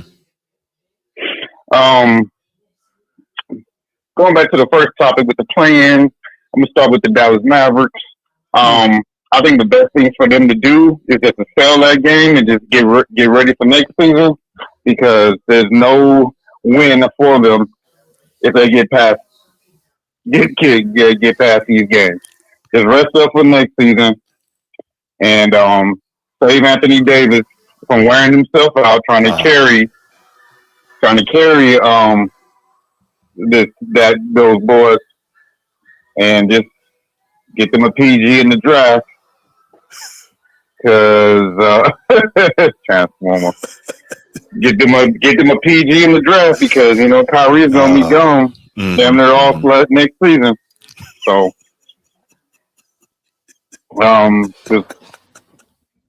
this guy. Oh my goodness. Hey, he rap hard for y'all, Laker Nation. He rap hard for you. Laker Nation, do or die. Lakers in 5. He put on 5 hats to let you know. Lakers in 5. Mm-hmm. Lakers in 5. I'm not even watching the game right now. I don't know who's winning that Bulls Heat game right now. I totally forgot that was last time I checked. Yeah, it was. Doesn't matter who's coming out. Cleveland's gonna beat them. Don't even matter who comes out. AC in the West. OKC is gonna beat them. Heat up 84-67 against the Bulls right now. They made it a little bit closer. Well, the Clippers Nuggets series. I think you guys touched on that. The only thing I gotta say is, we happy to see Clay back. I mean Clay. Wow, Clay. Damn. The Claw. We happy to see the Claw back, but I gotta remember playoff Harden. We don't know which Harden's gonna show up, but I like him. I can't front. Man, we talking about playoff James Harden, man. Well, Playoffs. He's the anti-playoff Jimmy. That man goes backwards. But I think the X factor in that series is going to be Norman Powell. I think he's going to have a big series. Then the Clippers going to get that. We already know the Lakers. We talked about Golden State and Houston. I think that series is going to be more competitive than I think. Them young boys don't know no better, and they just gonna hoop. And Doka's a good coach. Yeah. They play together. Jimmy can only guard one person, and they play as a unit. So they're gonna come down to experience versus youth. So that one's a toss up. Yeah, it is. It is for sure. It is for sure. That was a straight toss up. Yeah. I think Detroit's gonna beat the Knicks. I got the Bucks getting past Indy. That's just my takes on the first round. No doubt. Well, we'll see. It's gonna be some good games, but yeah.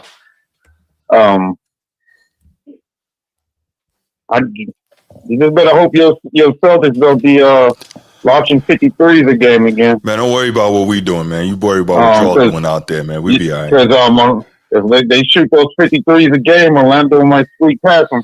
That's not gonna happen, man. Don't worry about what we're doing. Man, they got KCP over there. Quit tripping. Well, I'm worried. Every team that got KCP, go far. You know what? He's not wrong. He's not wrong. You get KCP, you get titles. Sadly, Lakers get titles. Denver got a title. Orlando Magic. ACP bring you to the title. Yeah. So, not saying they're gonna win the title this year, but hey, it ain't go. You gonna be sweating bullets in a week when with those young boys over there. We'll be all right, man. Best of luck. Right. But like, go, man. We're going to hit this next topic up. I know we got some people probably waiting for that. So we're gonna. Yeah, there's somebody in the chat waiting for that, man. He's gonna come and call you and say this nonsense. But okay, Laker Nation. Okay, you're spoiling the news, sir. Bye. Yeah. Lakers in 5. Lakers in 5. Bye. Lakers in 5. All right. Good call from Laker Nation. As always. Yes. Passionate. All right, y'all. So we are going to get to the main event as our third topic normally is. And, well, I was about to say Transformer, you want to run it, but I know you want me to do it. So I don't agree with it. But go ahead. Hey, he said it, All right, y'all. So we'll click on the next topic, first of all. Yes, thank you. Man. Yeah, appreciate that. You, bro. Yeah. I appreciate you. But even though I got the access to do it, I just forgot. That's right. Yeah, you could have done it. Yeah, look at you, man. As soon as I said, I'm like, "B, you could do it." Like, man. So it's interesting, right? Whenever people like myself, or I'm gonna call some other names of other independent creators, Man Down Sports, shout out Man Down Sports. Sports T, shout out Sports T. Uncommon Sense, shout out Uncommon Sense. Shout out Sports and Fitness Rants, Angry Old Hoops fans. Everybody on YouTube that's out here, giving the other side of it, telling the truth. Ain't no everybody, but go ahead. No, I'm talking about the people who are kind of in that camp, who are telling the truth and giving the other side of the coin. What? Who are what now? Telling the truth. In what camp? Who are in the camp of not LeBron Glazers? That one. The ones that tell the truth and not playing to the narrative. But the anti-LeBronites. Not Jordan. The Jordan. No, anti-BS. No, it's not about that. See, you already started taking this thing the wrong. It's not about Jordan. Because if you look at all of those channels, they're defending something. Yeah, they're defending the truth. Anyway, Transformer. My bad. So anyway,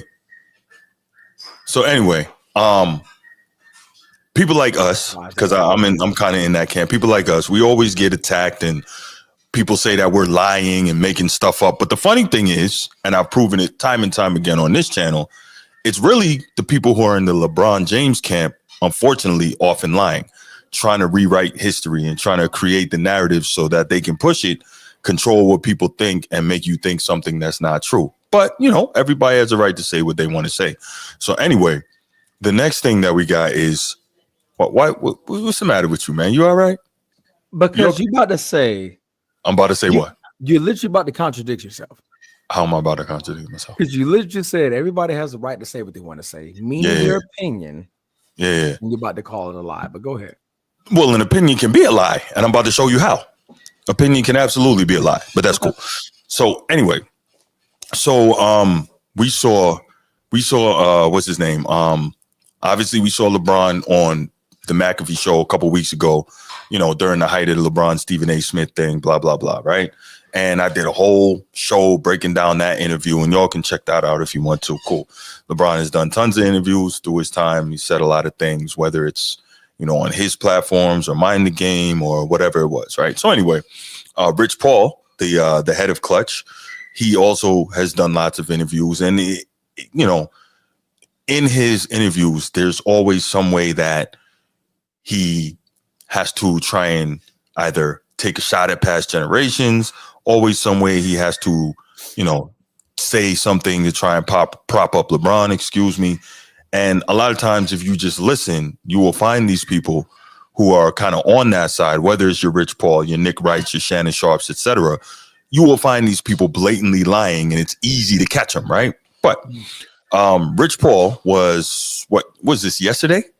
Either yesterday or the day before. Yesterday. Okay, yesterday, thank you.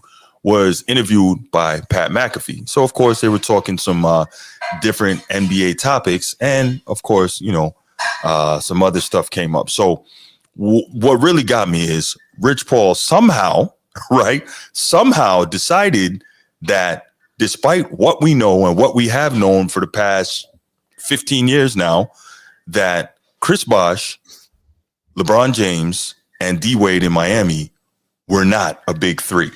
So what we're going to do, we're going to listen to what Rich Paul had to say about that. I'm going to come back. I'm going to get Transformers' thoughts on that. And I'm going to give my thoughts. And then we'll hear just a little bit of extra commentary that has an interesting take on that as well. So first we're going to play Rich Paul. And I got to say, well, you know what? I'll save it. Don't make that face, Transformer. You know, look, the names on the back of the jersey is one thing. We've seen it not work in other instances. 20 years ago, it didn't work. When the Lakers had all the names, they walked into Detroit and they was beat 4-1 in the finals. So that's not the end all be all. I always love a big two. I don't really love a big three. I don't really. People talk big three, but the big three thing has never really worked. And you say, well, what happened in Miami? That wasn't really a big three. Let's hear how he explains this. So he's about to go forward, but let me ask you real quick, Transformer. Before he goes forward, do you think what was in Miami was a big three? I'm just curious to know your thoughts. Okay. Carrying on. There was 3 guys that went in the lottery, and they did really well individually on their team. So they put up big numbers and had big accomplishments. But when you think about it, Bosh was the ultimate professional. He took a back seat. So, yes, he did. And I'm not arguing that. But what he's arguing here is that, and you just said you believe Miami was a big three. So what Rich Paul, is now trying to argue, trying to rewrite history, right? To try and kind of take some of the stain off of his guy. He's trying to argue that what Miami had was not a big three. And I find that very interesting. And just to, before we continue with this clip, Chris Bosh was all NBA prior to joining Miami, right? He had led his team to the playoffs, I think either 2 or 3 years prior to that. And I believe he averaged 24 and 10.5 the prior year before joining Miami, right? It sounds like a big time player. And that sounds like the third of a big three. Now, was he LeBron? Of course not. Was he D Wade? No. But he was the third guy, right? If you look at LeBron or Wade, however you put him, whichever one was on top, and then Wade or LeBron, however you put him, which one was second, and then Bosh just a little bit lower. Am I right on that? Correct. Okay, cool. So I just want to, so we do have a big three. We just have levels of players on said big three. All right, let's go on. And he played a role in which, because he had such a high IQ and he was such a professional as an individual, his approach to everything is what made that work.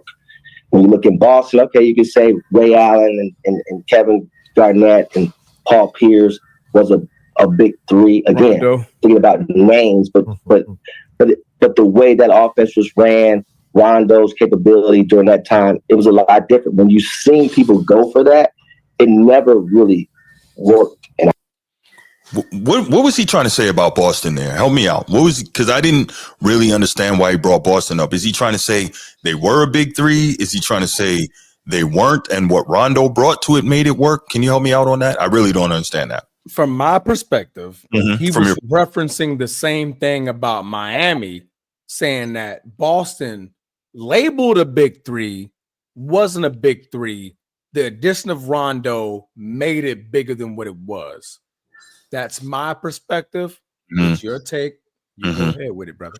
Right. So remember when I was talking about how this is a while back and you and I kind of got into it about this, and you were the one who kind of made me realize when I was talking about how with the Celtics big three, how what is it, that they had all been in the league for a long time, right? Which is part of the reason I saw it differently. But then you reminded me, like, wait a minute, Ray Allen was killing just the year before he got there, right? I think averaged 20 a game in Seattle. him and Kobe used to go at each other out west, man. Jeez. But regardless, I say that to say, like, I don't know how anybody can argue that Boston team wasn't a big three, you know. KG was still nice. He won Defensive Player of the Year that first year in Boston. Obviously, Paul Pierce, I think, was 22, 23 points a game the year prior. I don't know how anyone could argue that wasn't a big three, but okay. But let's continue with Rich Paul here. I've had this conversation with several different, owners of teams, and having this debate whether you go big three, whether you not go big three. I like a big two in depth. So real quick, he says he's had this conversation with several owners of teams. Of course, owners are going to say they don't want a big three; they want big two in depth. Why? If you got salary cap at the top, right? You're in the luxury tax. Yep. Of course, owners are going to say that. See, this is what I talk about, man. With the LeBron fans, they always talk and try to. The way they put stuff out there is really frustrating because they act as if we're all stupid, and it's like, no, we have brains that work too. You're not going ban, but well, actually, they get a lot of people, but some of us have brains that work too, and you're not getting some of us with the stuff that you kicking. But let's finish up Rich Paul here, then we'll come back, and I want to get your more in-depth thoughts on it. It's what I like, that seems to be a winning pedigree. So he's saying that he likes a big two in depth, and there's nothing wrong with that. But like I said, my main issue is him trying to convince us now and rewrite history that what was in Miami with Chris Bosh, D Wade, and LeBron James, all three in their prime at that point now, was not a big three. Go ahead, man. How long ago was that? How long ago was what? The big three in Miami. 2010, 15 years ago. Okay.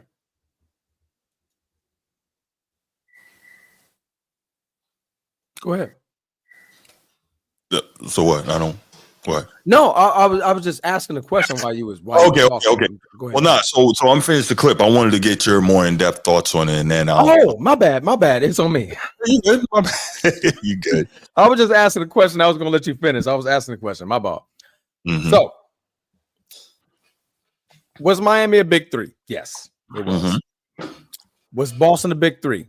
Big four, if you ask me, because when Rondo got in the form, that boy, he was just a threat as much as Ray Allen, Paul Pierce, and KG. So big four was what I saw in Boston. Mm-hmm. What I will say, his opinion of big two, big three, it's allowed to change because the big three he saw in Miami and Boston, like you said, was in 2010.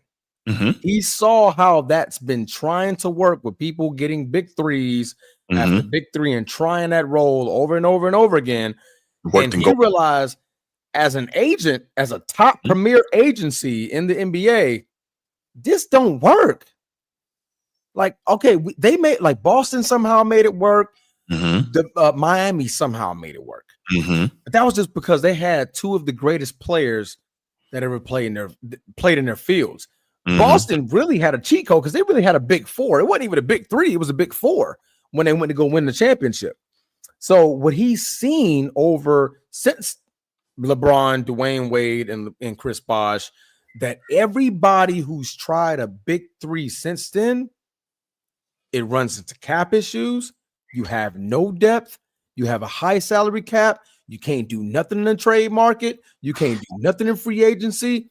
He's seen that. So I think not Chris Paul. I'm ready to say Chris Paul. With two different iterations of big threes, but go ahead. But Rich Paul is allowed to have that notion to be, okay, I don't like the way this works because I'm seeing in the last 10 years, teams are winning it with two. You just need two guys and then a bunch of role players, a bunch of great role players, a stack bench, Golden State. You look at granted, Toronto won, but they had one superstar, then they had like a second guy. You look at Denver, they had Jokic. Jamal Murray to me is an all-star. I just hate that he hasn't been voted an all-star, but to me, he's an all-star. But you look at when they won it, those guys were just loaded. You look at Milwaukee when they won. You look at Giannis, but you look at Drew Holiday. You look at the bench. You look at everybody else as a role player. Boston. You look at their big two. Jaylen Brown, Jason Tatum. But then you look at Drew Holiday. You look at Derek White. The lower level big three, though. Who's the big three? Boston. Porzingis is not a three. That's how they see that is Porzingis. Nobody sees Porzingis as a big three in today's zone. I disagree. The reason why I disagree, he hasn't been top anything the last 5 years prior to him getting there. You have to be that guy and insert it into this equation to be a big three. He wasn't that guy. He was bouncing around. He was in Dallas, choking in the playoffs, being injured in Dallas. And then he came to Boston, and then, they won the championship. Before the championship run, he wasn't even there. He was hurt. He was hurt. So he came in on the tail end of it. But I look at Rich Paul's statement, and I look at it as he is allowed to have that opinion. Like, I prefer a big two over a big three because I've seen multiple teams after what LeBron James did. Everybody thought, since LeBron James do it, I can do it. And it's going to be easy. And they learned the hard way. It's not.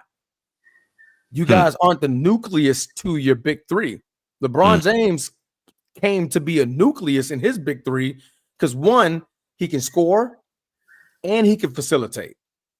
Everybody else who tried it were just scorers, or they could just facilitate the basketball. They couldn't do both at the same time. Bron wears a lot of hats on that side of the basketball. Oh, there's no doubt about that. That's not the question.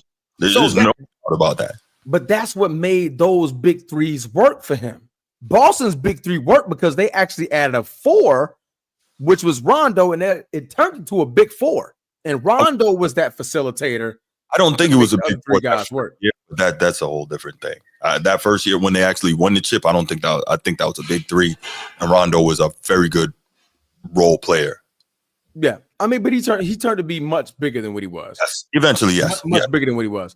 But again, Miami to me was a big three. Am I going to shy this man from having an opinion on what his big three is?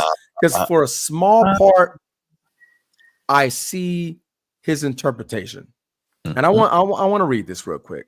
Yeah. And I'm not at all comparing Rich Paul to this guy. So if you guys are in the chat, please don't look at the name and compare names. This ain't apples to apples. This is more apples to oranges. The public perception of Albert Einstein's different thinking was multifaceted, ranging from awe and admiration to misunderstanding and even ridicule.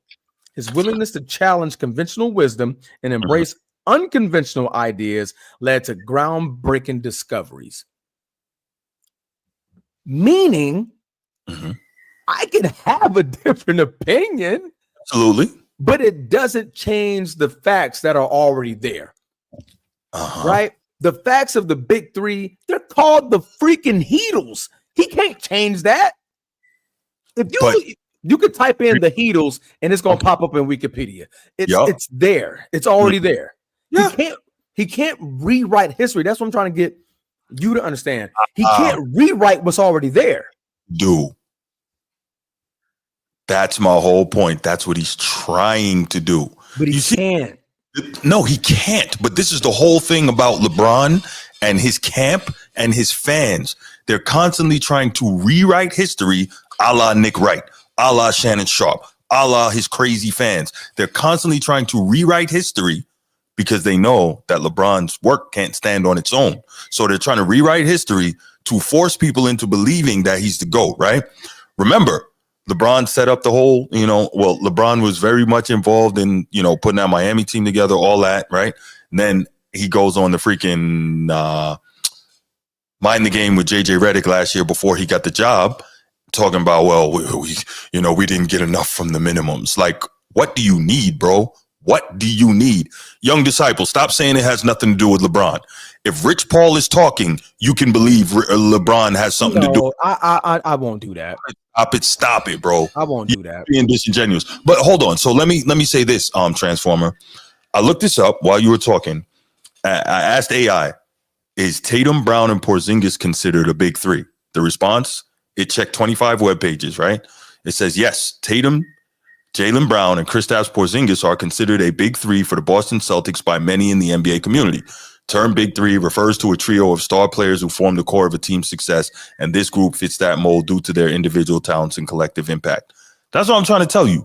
They're not one of those big threes, but yes, when Porzingis is playing, people consider that a big three. I'm trying to tell you. AI isn't a good search engine for that. I don't believe. Because if that's the case, they probably gonna call the Lakers a big three. LeBron James, Luka Doncic, and Austin Reeves. That's a big three. That's a stretch. Austin Reeves is a contributor, but I think that's a stretch for a big three. Averaging 20. Chris Paul's averaged 19. You might be right then. So I mean, if you ask AI, they're probably gonna call the Lakers a big three. Maybe. But the point Austin Reeves averaged 20. But go ahead. I'm sorry. 25 web pages. But regardless, the point I'm trying to make is no one said it's the all right. But the point I'm trying to make is back to the topic, right? You said that they can't change what was written. They can't change the past. But this is what the LeBron fans try to do, right? So anyway, let me get back to it, right? So remember, Rich Paul just said that Miami wasn't really a big three, right? He just said that. Cool. So let's go ahead and let's take a second to hear somebody else's commentary on whether or not Miami was a big three. Let's see what they say. Before we talk more spacing, I want to touch on one last thing with the Heat. And that is, I feel like in the NBA, the phrase super team or the term super team is a little bit of a misnomer. Because you can have a big three, right? You still need 4 or 5 ancillary role players who star in their role and then complement the stars. No question about it. And it doesn't work. It doesn't work unless you have those guys. Correct. And you've lived it multiple times. I've lived it. I mean, obviously my first year in Miami, yeah, we had a big three. Whoa, wait, what? Okay, that dispels every notion. Hold on. You just said LeBron James said it.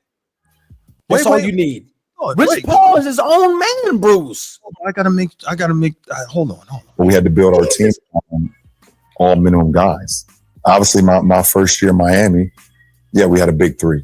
Wait, what? Hold on. Let me, because I know I made this up. It's AI talking. This is fake news. He never really said that. Let me just. Obviously, my first year in Miami, yeah, we had a big three. Oh my gosh. Okay. My gosh. Time out. Now, yes, Bruce, understand. Mm-hmm. You are a grown ass man. Mm-hmm. Your opinion and my opinion don't always match. Correct. That's right. I can ask my brother Eddie in the comments. I can ask my brother Mike in the comments. Our opinions are not going to always be direct. Mm-hmm. Rich Paul is still his own man. Mm-hmm. He can say what he wants to say. If this came out of LeBron James's mouth, that was a big three, that doesn't mean Rich Paul has to agree on that. No, this is Rich Paul's thought. This is why I read what I said. Multifaceted, ranging from admiration to misunderstanding and even ridicule. His willingness to challenge conventional wisdom, LeBron James just said it, and embrace unconventional ideas. His idea of a big three and LeBron's don't match. No, what's happening? No, what you're missing. This is what's really you're saying that, and okay, cool. They don't match. All right. What's really happening? What you're missing is Rich Paul out here trying to change the narrative. He's trying to do exactly what you just said. He's trying to rewrite history because he wants to change it. So now we can say, oh, no. We thought LeBron's super teams was loaded in Miami, but he didn't really have a big three. He knows they had a big three, but he got caught out there lying. This is my point. Remember earlier I told you, I have the proof that he's lying, right? Who's he? LeBron or Rich Paul? Rich Paul. Lying. Okay. Intent to deceive. Remember when we talked about lying before, right? There's a difference between saying something and not knowing or being unaware, and then there's intent to deceive, right? And there's a right of having an opinion. Clearly doing, but you can have an opinion. That's fine. But lying, intentionally lying, and we know How was he lying, Bruce? Because we all know that they had a big three, but what he's trying to do is change the narrative so that now we can take more pressure off of LeBron for having lost because he didn't actually have a big three. That's what's happening there. You don't see it? You really don't see it? No, that's confounding to me. This was the time that I hated LeBron, and I really don't see it. Wow. Because all I hear is that the man who played in the game, the man who went to Miami and said, Chris Bosh, bring your ass. We're going to Miami. He said, there is a big three. And this was him talking to JJ Redick, if I'm not mistaken. Was that JJ Redick? Yes. So that means this was said in the last year. Yeah. In the last year, this was said. Rich Paul has the right to his own opinion. If my bad, I'm about to knock stuff down. If you listen to what he's saying, he's looking at the attributes and what Chris Bosh was able to produce in Miami and disclaimed him as a big three. That's Rich Paul's reasoning. That's not Bron James. Bron is already telling you I didn't say big three I had in Miami. The big three. So stop listening to the cat. Listen to the dog. The dog is barking the loudest. That meow ain't gonna make it far. That's Rich Paul. That's what you're doing. You're making this more of a LeBron thing when it's really just Rich Paul saying what he wants to say. This is the thing. I didn't make this a LeBron thing. What I'm saying, Rich Paul is Rich Paul. You think it all stems from LeBron? That's what you're doing, Bruce. Don't stop. Don't play games. In this case, I'm actually not saying that it all stems from LeBron. I'm saying this is Rich Paul trying to do something for LeBron, and he got caught out there lying, trying to do it because he's trying to rewrite history to change the narrative so that LeBron don't feel the heat from the losses that he took. That's a good point. That's what it is. So what he's saying now is, first we heard LeBron's, well, we didn't get enough help from the minimums. That right there was despicable, but we're not even talking about LeBron right now, right? You loaded up the team, but then you blame it on the minimums. That's why Eddie House had to come get you, but that's a different thing. And then, right? Okay, so that was one thing. But now we hear Rich Paul out here trying to change it and saying it wasn't a big three when we all know it was a big three. That's what I'm saying he got caught lying. And that's amazing to me that people literally can sit here and still try to defend this when it's obvious he got caught lying. That's amazing to me. I'm never going to tell a man and his thought on what makes a big, because even in this conversation, we've had this conversation. Matter of fact, Young Disciples right here in the chat, right? Young Disciples on the phone. He was talking about superstars.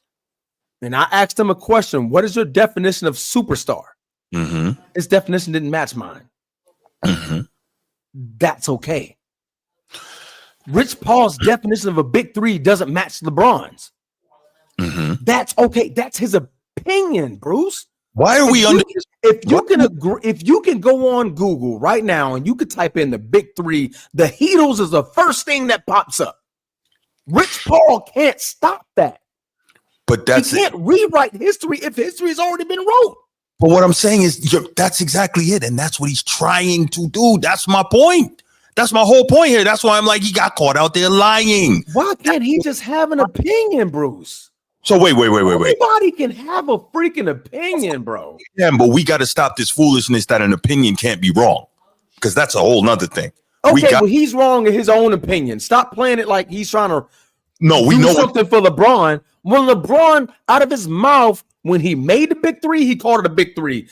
10 years down the line, matter of fact, 13 was his 2025. So he said this in 2024. 14 years down the line, Bron, who played the game, said it was a big three. There's no denying that the player himself said it was a big three. Am I right or wrong? You're right. So this man, Rich Paul, didn't even play one fucking dribble in the NBA. That doesn't mean that he has a right from his outside perspective. I mean, based off numbers and how Chris Bosh played, I wouldn't consider him a big three because of this. his perception of a big three, bro.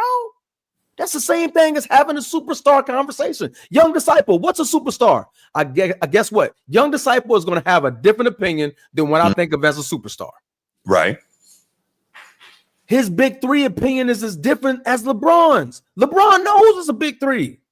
LeBron saw this man, Chris Bosh, average 25 in Toronto. He saw Dwayne Wade just do 3-4 years prior winning the championship in 2006. He saw that. Transformer, you're making my point. So how is this a lying thing when it's just his perception of everything? Oh, no, because your intent to deceive. But obviously he's not deceiving nobody. That's what I'm saying. He's trying to, is my point. He's trying to. We see some of us see what he's doing. Some of us do not. But the point is, he's out here, right, saying something utterly ridiculous. And why? Okay, let me ask you this. Why do you think that he would say something like that? Real talk. Just because that's what he thinks? Really? No, I'm asking you. Is that why you say that? Okay. All right. Listen. Oh my God. Okay. Mm-hmm. Grown men. Mm-hmm. I've never seen one unless he is a total B word. And you know what B word I'm talking about. Mm-hmm. Always had their own thoughts, had their own sayings, had their own philosophy, had their own ways of thinking. Mm-hmm. Rich Paul is entitled to that, bro. Mm-hmm. Other players, people, he say, she say, they are entitled to their way of perceiving something. That doesn't always mean what you believe in. What okay, oh no, I know that's what he's doing. He's trying to rewrite history. Mm-hmm. So he's just literally going to contradict LeBron James just constantly for the last 15 years. He's going to contradict what he's saying all of a sudden. Mm-hmm. When I'm pretty sure when LeBron James retires, they're going to bring up the big three. And guess what LeBron James is going to say? The big three that we had did great. We won 2 titles out of 4. Congratulations. We didn't get the 4, 5, 6, 7 that I was yelling, but we at least ended up getting 2 that catapulted my career. Once he says that, everything Rich Paul says is his own thing. He's his own man, Bruce.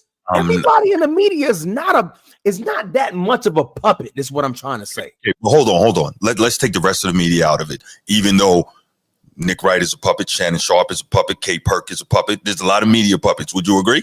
Real talk. Say it one more time. I said Nick Wright is a puppet, Shannon Sharp is a puppet, Kay Perk is a puppet. There are a fair amount of media puppets for LeBron. Am I right? No, I disagree. All right. Okay. So, all right. Why? Because if that's the case, I'm a fucking puppet. He don't pay me a dime. No. You're not like them, and you know that. I give you credit for that. You're not like them. Yeah, but that's a whole different thing. But they favor him. I favor LeBron. No, not like them. And you know what I'm talking. Come on, man. But we're not even gonna take it there. Here's the thing, right? What we're forgetting is that Rich Paul's job, literally as LeBron's agent, is to present LeBron at all times in the absolute best right possible. Correct? My bad. I'm reading. Not Twizzler. I'm Twizzler. Steve. Yeah. My bad. Go ahead. I'm sorry. Go ahead. As his agent, it is literally Rich Paul's job to present LeBron in the best light possible at all possible times, correct? That's absolutely his job as his agent, right? Mm-mm. Wait, so what's his job as his agent? You serious right now? To run clutch. It ain't his job as an agent. LeBron is his own agent. Run clutch. No, Rich Paul is LeBron's agent. Are you being for real? Is he not? You being for real? Who got him the damn job? Is he not? Who put Rich Paul there? Oh, listen, I will give LeBron all the credit in the world for that. I've told you that multiple times, right? Just as easy as this. LeBron said, "This is my number, Rich, go get it." No questions. It's the other way around when you're the agent. This is the number I can get you. Here's what we can work on, superstar or all-star or whatever the case may be. LeBron, it's backwards for Rich Paul. Hey, Rich, I need 60. Rich say, okay, I'll be back to you when I get 60. That's it. There's no rebuttal. That's not like like Braun is still the agent. Rich Paul just got the credentials. There's a difference. It's not the same. You're weighing two things the same, and they not. We all know that. Now, if you think that Rich Paul's that much of a puppet, then you best to know that LeBron James is his own agent. He's just telling Rich Paul what to do. So let's just say, David Falk, we know, was Michael Jordan's agent, right? I don't know if he's still his agent. I know he was during his playing days, right? So when Mike says, that means Mike is his agent. Mike is his own agent. David Falk wasn't his agent. First of all, makes sense to me. First of all, if Mike was his own agent, he would have been at the NBA a long time ago. That man, Mike, ain't good with money to save his life. Mike ain't good with money. Mike ain't a numbers guy. Well, what I'm doing is I'm trying to make a comparison based on a similarly comparable figure as a player. So I'm based on what you just said. If Mike says, "Hey, I think I'm worth this. See if you can get me that." That makes Mike his own agent versus David being his agent. I don't understand this. Okay, what's the agent's name? David Falk. Was he an agent before Michael Jordan got there? I think so. He was. He was an agent. Right. So he's already been through all types of school, leisure, training, facilitating to get there. That was before Michael Jordan became who he was, right? So Michael Jordan then became who he was, hired him as an agent. I now have an agent. Michael Jordan sought to him for all of his financial needs.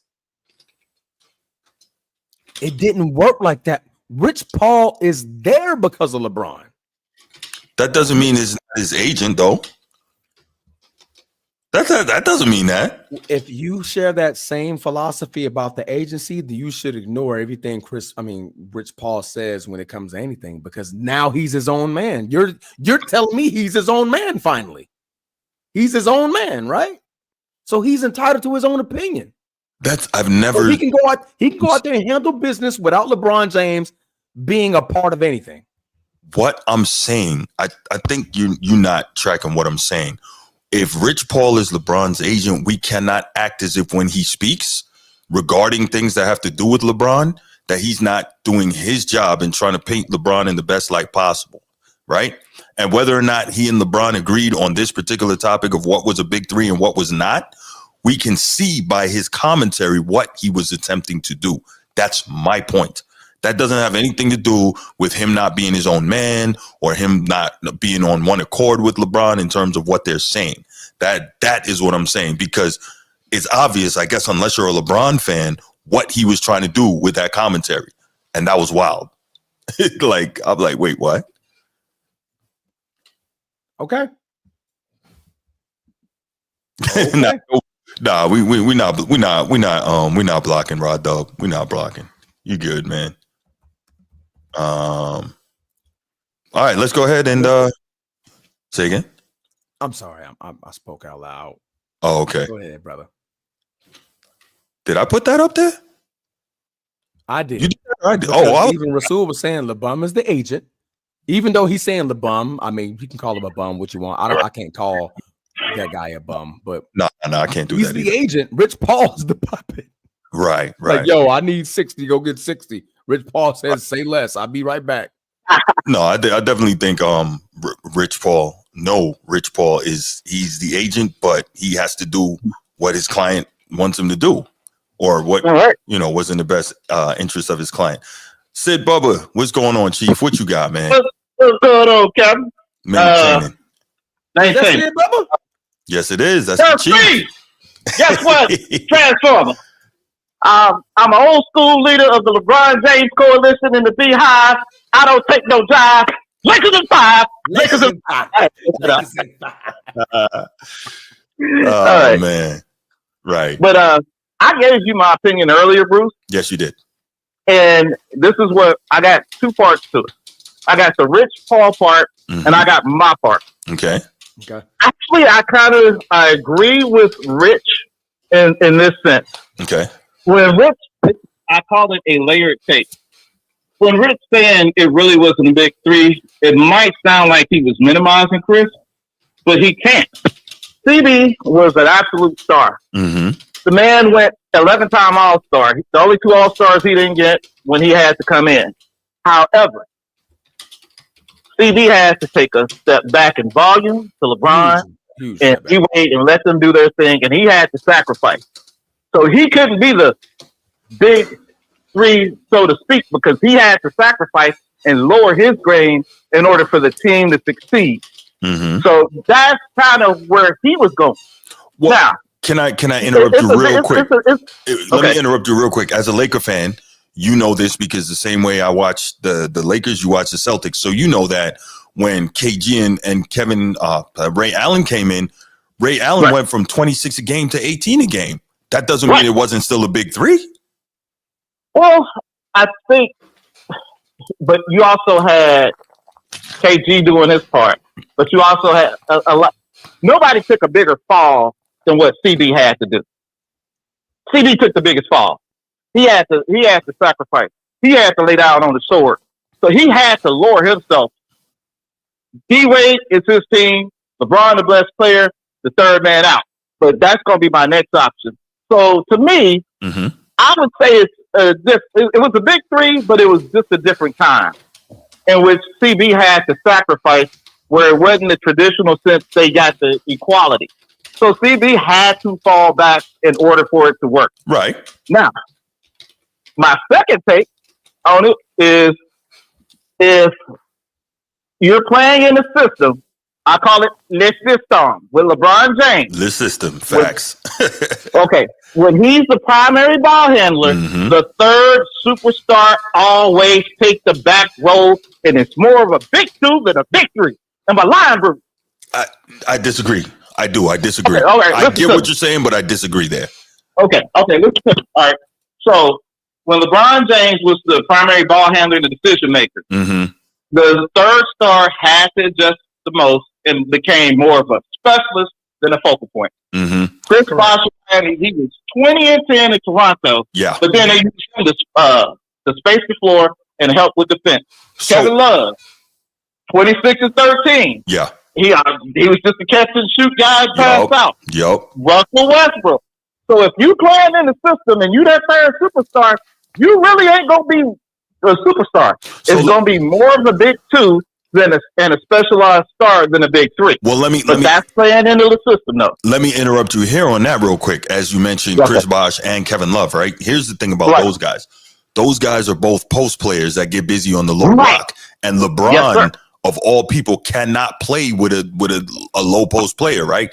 He needs that room in the lane to operate because of his limited skill set. Well, not nearly as much now, right? In the last 2 years, as I've admitted, his mid-range, his 3-ball has gotten a lot better. But at that time, he needed that room in the lane to operate. That's why he had to push Bosh and Love out to be catch and shoot guys. So it's not a function of them necessarily having to take such a big step back.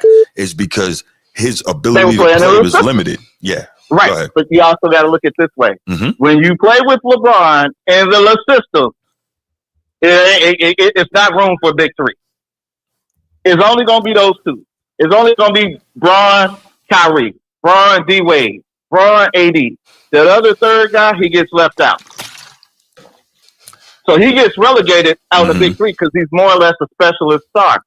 You know, those guys were the men and where they were at. But you play in the system and you play with LeBron, you got to take that back seat as the third star. I'm just saying. I see your argument. I'll add to this. As a big 3, what do your points need to be for you to be considered a big 3? I don't know. Sorry. Go on, Sid. Okay. I'm a little old school. Now, usually when I say old school Lakers, all right, you know, we always talked about Magic and Kareem, but God, dog, that guy named Big Game James Worthy was my guy. That's right. James. Yeah, then you had B. Scott, you had all those other guys. But we always really said Kareem and Magic. Magic was Cap, and it was the other guy. Those other guys were just about all HOF players, like the Celtics. We always say Bird and McHale, but DJ was a Finals MVP with Seattle before he came to Seattle. So you had like DJ, then Bird, McHale, Parrish. Them guys were loaded, but you really talk about Bird and Parrish. So some of those guys, even though it's big three or not, two of the guys are going to get most of the shine anyway. But with the LeBron system, and that's the thing that I wanted to really get at you, Bruce, because when y'all said when he played at the system got to be catered to him. You can't have a third superstar playing in that system. And not to diminish CD, but he was the man. You got a 20-10 guy getting relegated to a less. Achieved. How? Right. So that's what happened. So it's not so much that these guys weren't superstars, but they had to sacrifice those roles in order for them to be successful. I hear what you're saying, Chief, and that makes a lot of sense. And I don't 100% disagree with how you're framing it in terms of what it became, right? But what we're talking about is the construction, right? Putting three guys that were, three top 12 players in the league at the time on the same team.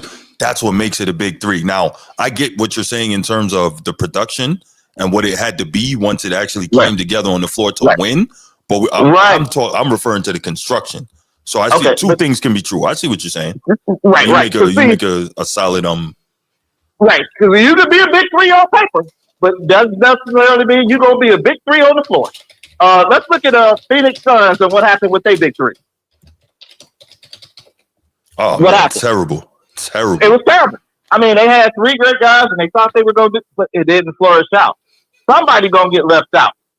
Bill was odd man out. So I'm just saying, usually when you construct those big threes and superstars and have those systems, what Transformer said earlier, the only two guys gonna really get the ball a lot. That third guy gonna have to make that adjustment. Now, when it comes to the Lakers, guess who's running the show? It ain't the LeBron system no more. It's the Luka system, and everybody got to go around Luka. So the play is gonna be different. Yeah, no, that's a fact. Yeah, that's a fact. That's about it, guys. Yeah, no doubt. That was good. That was good. Yeah, that's a great call. Great call. I appreciate that, Chief. No, my argument is that, like I said, just I know I'm not dumb, and I know what Rich Paul was trying to do there. And you're laughing because you know what he was trying to do too. That's why you're laughing. Now you called in and you made an extremely astute, a senior non-commissioned officer explanation, and you made it simple. I respect all of that. But you know exactly what he was trying to do, Chief. You know it. That's why you're laughing. All right, Cap. All right, Chief. Let me take Nino, man. Let me take this call. Right. Pause. Wow. All right, brother. All right. Nino, what's going on, brother? How are you? Man, doing all right. Y'all doing all right? Yeah, we maintaining, man. Thank you. I ain't gonna lie, Bruce. You should have had the pen and paper out, dog. Why is that? You man, Sid took you to school, man. That was Sid Bubba, wasn't it? Yeah, that was Sid Bubba. Yeah. No, he had some great points. I don't know if you heard the last part of the call. And I agreed with him. Okay, yeah. So I agreed with a lot of what he said, but I think, two things can be true, because what Sid Bubba was framing it, and he did an excellent job in terms of the production on the floor. I was framing it in terms of the construction of the roster. Right. So that's why I'm like, two things could be true. But yeah, he made a great call. I agree with both of y'all, because if you go on the names, which I've been saying this for years, if you go on the names, yes, you can even call it a super team. I always said it wasn't a super team because we seeing it, and y'all broke it down with Phoenix, with James Harden, when KD tried to do with KD, Kyrie and James Harden. They realized, hold on, Kyrie ain't the best at point guard and running real point guard and facilitating. So James Harden said, I can't be a 30 per game scorer with two more 30 per game scores. I got to dial back and facilitate. So what we ran into is Rich Paul realized, and I think the NBA done realized, wait a minute, we can't have three guys that just go and do the same things. We got to actually build a team. So what Rich Paul said, and Miami, I don't know who idea it was.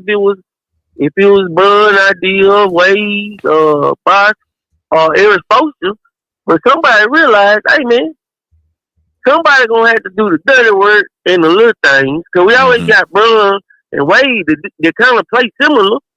They ain't the best shooters. They play similar. So they gonna kind of be in each other's way.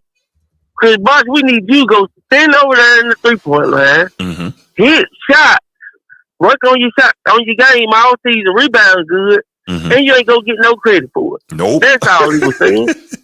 Nope. That's why when you heard Chris, Bron and Wade talk about how good Chris Bosh was, because they really probably know, like, this guy really probably could have been even better than y'all knew.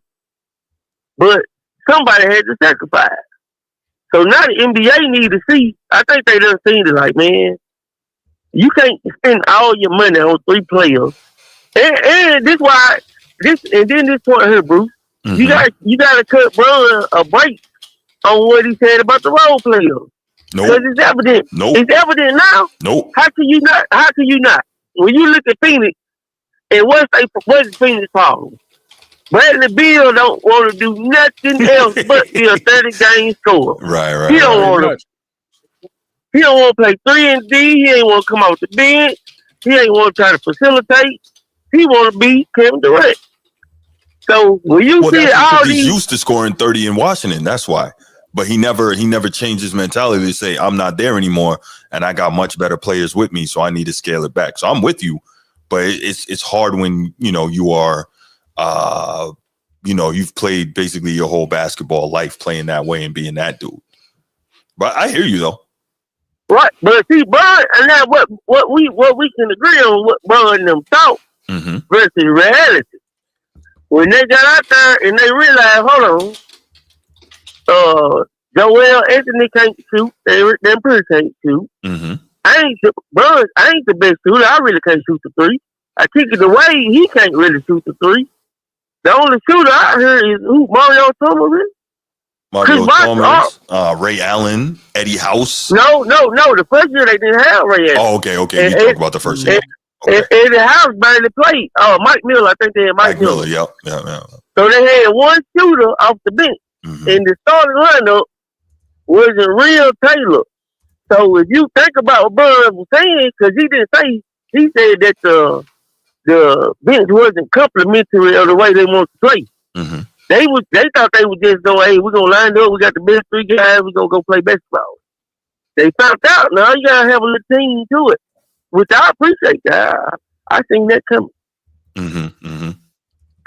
But yeah, that's all I want to say, man. He broke it down, man. No, he did. He did break it down, and I don't disagree with most of what he said.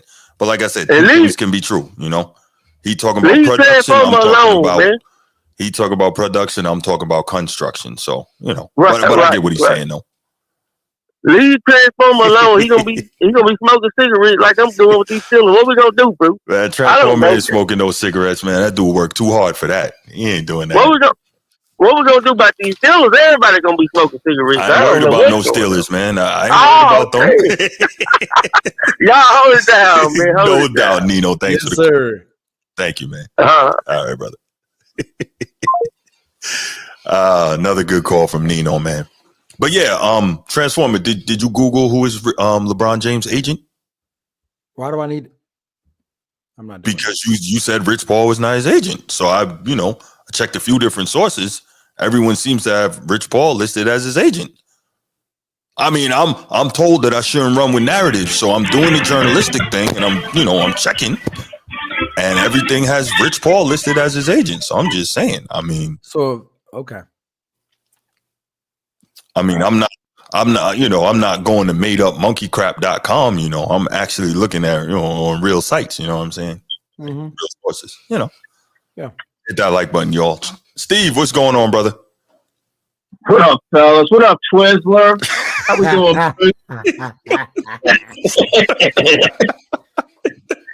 Why are you here? Hey, shout out Nino and Sid. I saw they called. They had good calls. Always. For sure.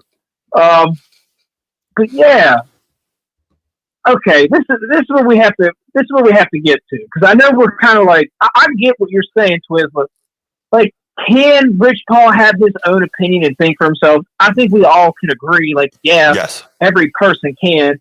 Well, I think maybe like Bruce and I are kind of thinking where it's like, is it a genuine opinion though?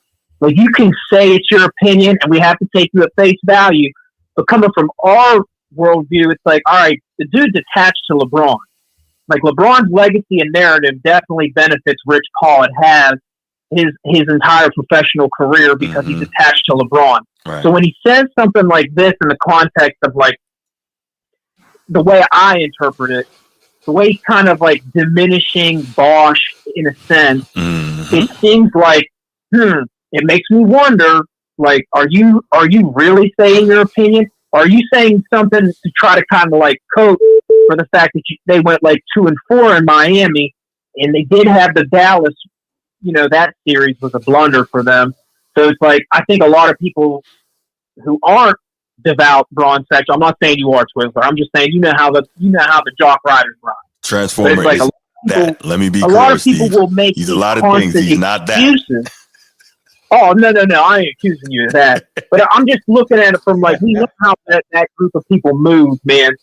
I mean, so is this just Rich Paul honestly giving a genuine opinion? And my next question would be is, can an opinion have a bias and an agenda attached to it? And I would argue yes, and specifically in this case, where it's like Rich Paul can go out on national TV and say it's his opinion, but it's like he's so attached to LeBron. It's like the dad at the little baseball league game saying, my kid's the best player on the field. It's like, could it be true? Could that be your opinion? Sure, but it's like you're so close to the damn thing, I don't know if it's an authentic opinion or not. You know what I'm saying? So I think that's how we're looking at this from Rich Paul. And the fact that he's kind of like diminishing Chris Bosh, dude, that's crazy work, man. We're talking about a guy who was a perennial all-star while he was on that Miami team. Like he was an integral piece. I mean, I know it's just a quote, but it's like he was on that stage when they announced everything, the not 5, not 6, not 7. It's like, man, how are you going to be LeBron's rep, go out and now say LeBron didn't have a big 3 in Miami? That's insane. When we all saw that same camp talking about how he didn't have enough help in Cleveland, but now he got the help that he was a part of bringing into Miami. He was a part of that recruit. He was a part of that negotiation to get those 3 together. It's on record. He was doing it while he was in Cleveland. So it's like he was a part of building this behind the scenes. But now we're saying, Bosh wasn't the help we thought. So it's like on one end, you got the Bron sexuals twerking about how he doesn't have enough help.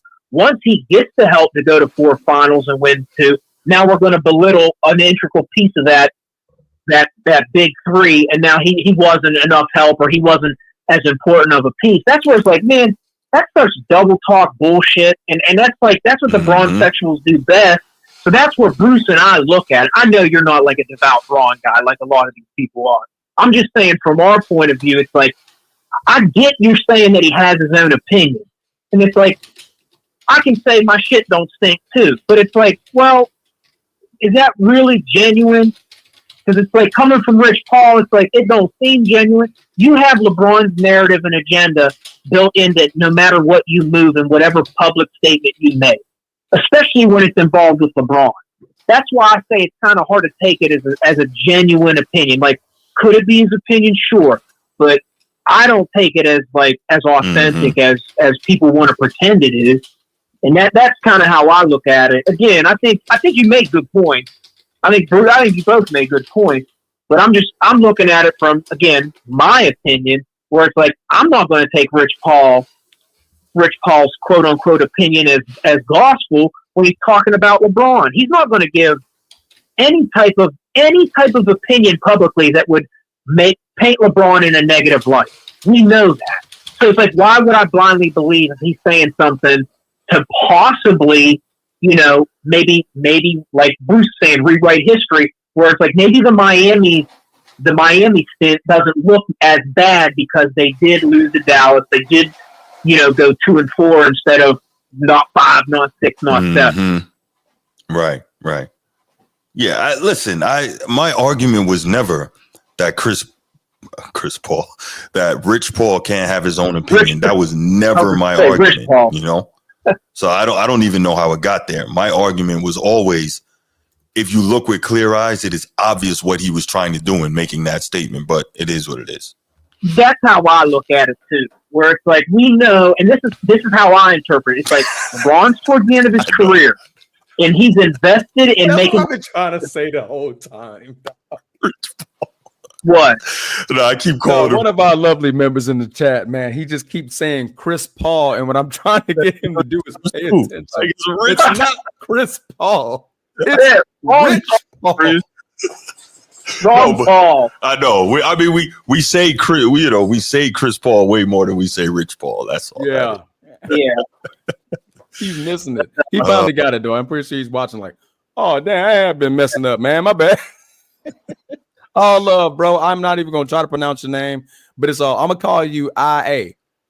Nah, that's not a good name. Let me give you. What's a nickname for you, brother? You talking to somebody? The man with a bunch of syllables in your name. My bad. Go ahead, Steve. Hey, Twizzler. I was gonna say, if you're talking to me, you can call me Harrison Bucker. No. You always gonna be 16th chapel. No. Harrison Bucker. I'm Harrison Bucker. I like 16th chapel. I like that. But hey, I can't remember what I was just going to say about. But one other thing I wanted to talk about was, it's just insane to me. Oh, I know what I wanted to say. I think Rich Paul is doing his PR job right now. I think that's why he's saying stuff like this, where it's like he represents LeBron. Anything he does in the media is to portray LeBron, and his goal is to get LeBron in the GOAT conversation. So it's like, if he's planting seeds now to try to like belittle Bosh in that Miami stint to somewhat towards the end of LeBron's career. Let's say he doesn't win anymore. I'm not shitting on LA right now. I'm just saying, hypothetically, let's say he doesn't win anymore in LA and he ends up with 4. Like, is this him doing his PR job representing his client, planting seeds out there saying like, well, the Miami stint wasn't as a big 3 as everybody makes it out to be because Chris Bosh had to sacrifice. And it's like, well, okay, even if Chris Bosh had to sacrifice, he was a part of that team going to 4 finals. So it's like, you still can't tell me it's not a big 3. The guy was going to all-star games his entire tenure while he was with LeBron in Miami. So it's like, I don't understand this Bron sexual mentality where it's like, we need more help in Cleveland. But then he gets the help in Miami. It doesn't go picture perfect. So now we're going to say, well, it wasn't the help we thought. Right. It's this weird, like, double standard where it's like, after the fact, it's like, now we're going to go back to that narrative and kind of like mess with it a little bit. Let's adjust some things. Let's plant some verbiage seeds out here so that the cult of LeBron can now take this and run with it. And it becomes a thing. And it's almost like anything to try to navigate this LeBron being the GOAT narrative to get pressed out there. And I honestly, some of the stuff he said, like, that's total blaspheming on Chris Bosh, man. That's crazy. That is absolutely crazy.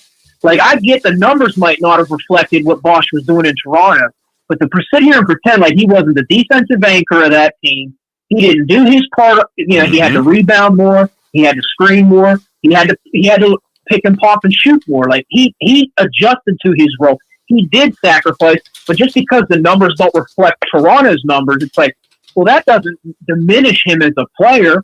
I mean, not a lot of guys can play with LeBron and accept that sacrifice. Kevin Love did the same thing, and I'm in Ohio, so I hear a lot of guys still twerking for LeBron. They tried doing that around here, where they try to diminish Kevin Love's role in Cleveland during LeBron's second stint. And it's like, what are we talking about here? We're talking about, if you play fantasy basketball, everybody and their mama wanted Kevin Love. That dude was a walking 28 and 15 in Minnesota. There's a reason that he gave up Andrew Wiggins to bring Kevin Love in. But now, after the fact, it's like, well, Kevin Love wasn't as good as we thought. He had to sacrifice.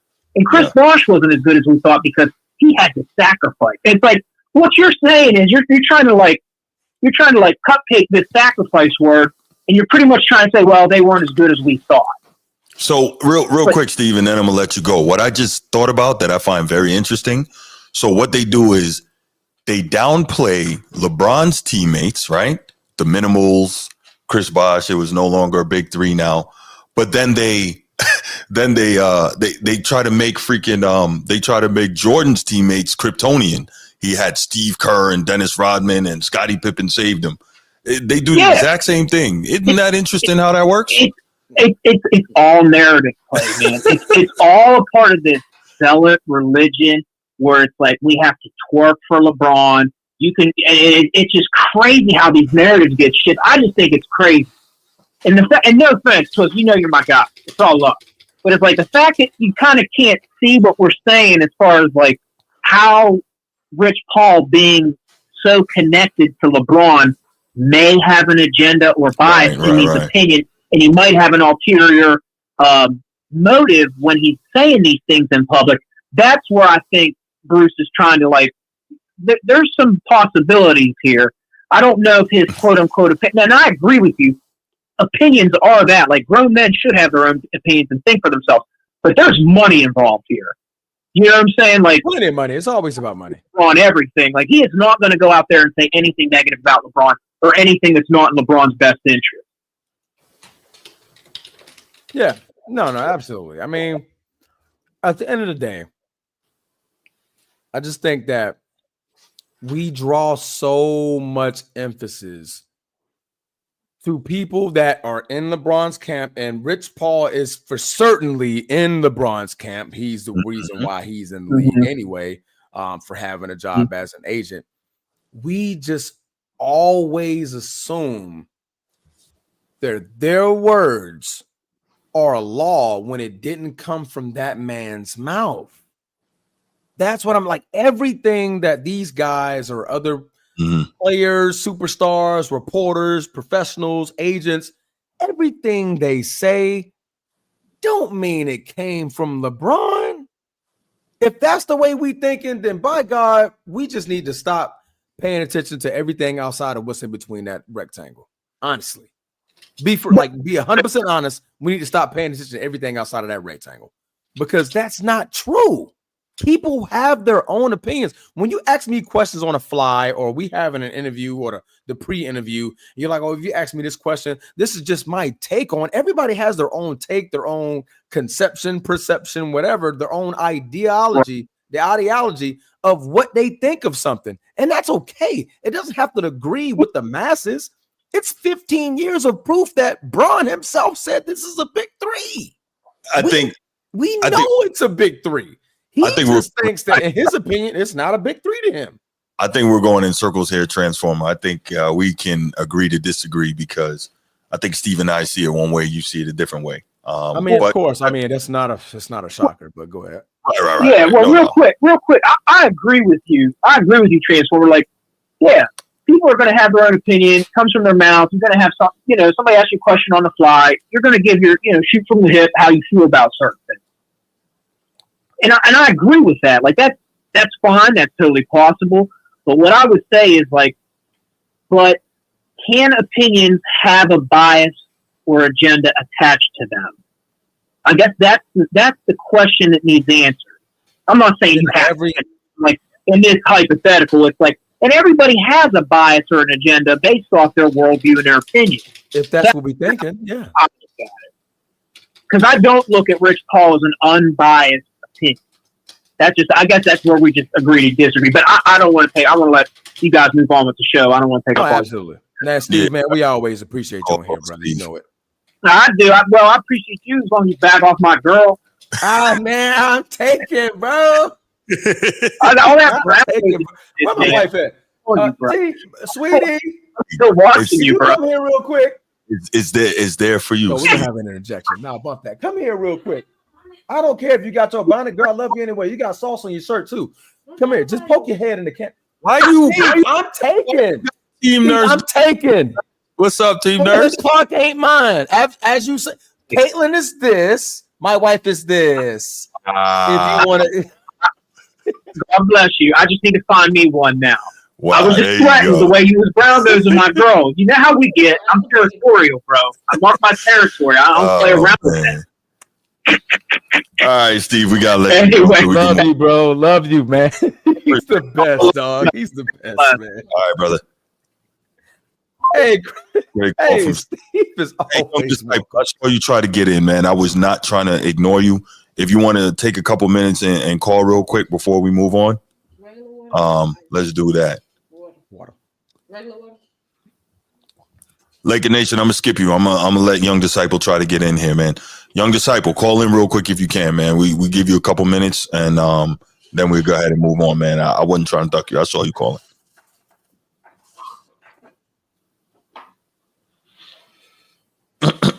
Please help me with that water. This is dry.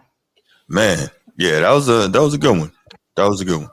Man, I knew this was going to be one of those topics. You see? Oh, yeah, I you already know. Topic, man. I got Iffy in the chat.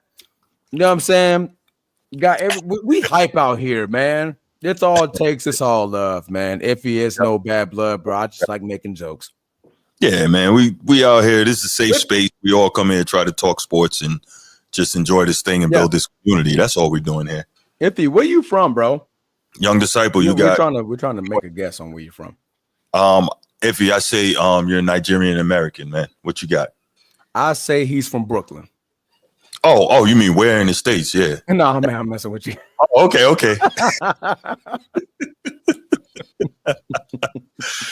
Oh, man. Hey, sweetheart, I'm about to choke on this little. Might be Brooklyn, man. My cousin Iffy lives in Brooklyn, so might be. Young Disciple, stop commenting and call. We was trying to get you in, man. I wanted to hear what you had to say, man. We just were on that call, man. Come on, a little behind. That's probably it. Yeah, he might be. He responded in past time. Yeah, it could be. Oh, there you go. What's going on, brother? What's poppin', man? What's up, man? Wanted to make sure you got a chance to get in. Hey, before I even talk about that, bro, just let me address this dude, bro, that keep trying to get my attention, bro, and keep putting my name and keep adding me and all that. Listen, bro, like my nigga, I don't want to be friendly, bro. I don't want to talk. I don't want to do none of that, bro. I call in, bro. I come in on the show, bro.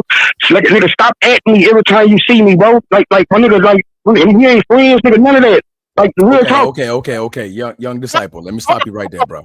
Let me say one more thing, bro. But leave it in the comments, man. Bro, listen to what I'm saying. Let me talk to dude, bro, because dude been... No, Young Disciple, I want you to understand. Real quick. This is me and Bruce's show. This isn't a show to air out drama. If you got something to say, bro, just please leave it in the comments. That's all I'm asking. Leave it in the comments. I nothing, bro. I'm just asking. I can't ask a person not to add me.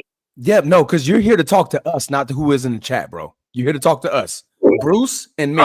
Okay, bro. I'm just trying to nip it. Just talk to us, bro. Got you. But what's popping, bro? What's popping, though? How you doing, Young Disciple, bro? How you doing, brother? Shit, I'm Gucci, man. I'm getting ready. Hey, I'm getting ready for these Lakers to take out and do their thing, man.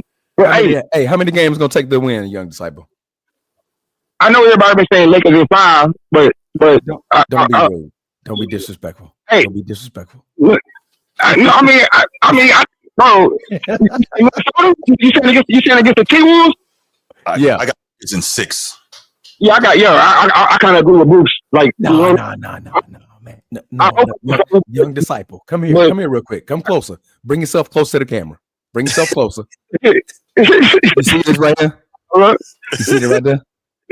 Yeah, I see it. 5. Okay, 5. That's your answer. For anybody asks you that question from here on out, come on, put answer. Lakers in 5. Put your down. Hey, Transformer. You saying we all say that y'all saying every round gonna be a 5? Hey man, no, until we proven wrong, it's Lakers in 5, bro. My gosh. No, until we proven wrong, Lakers in 5. Okay.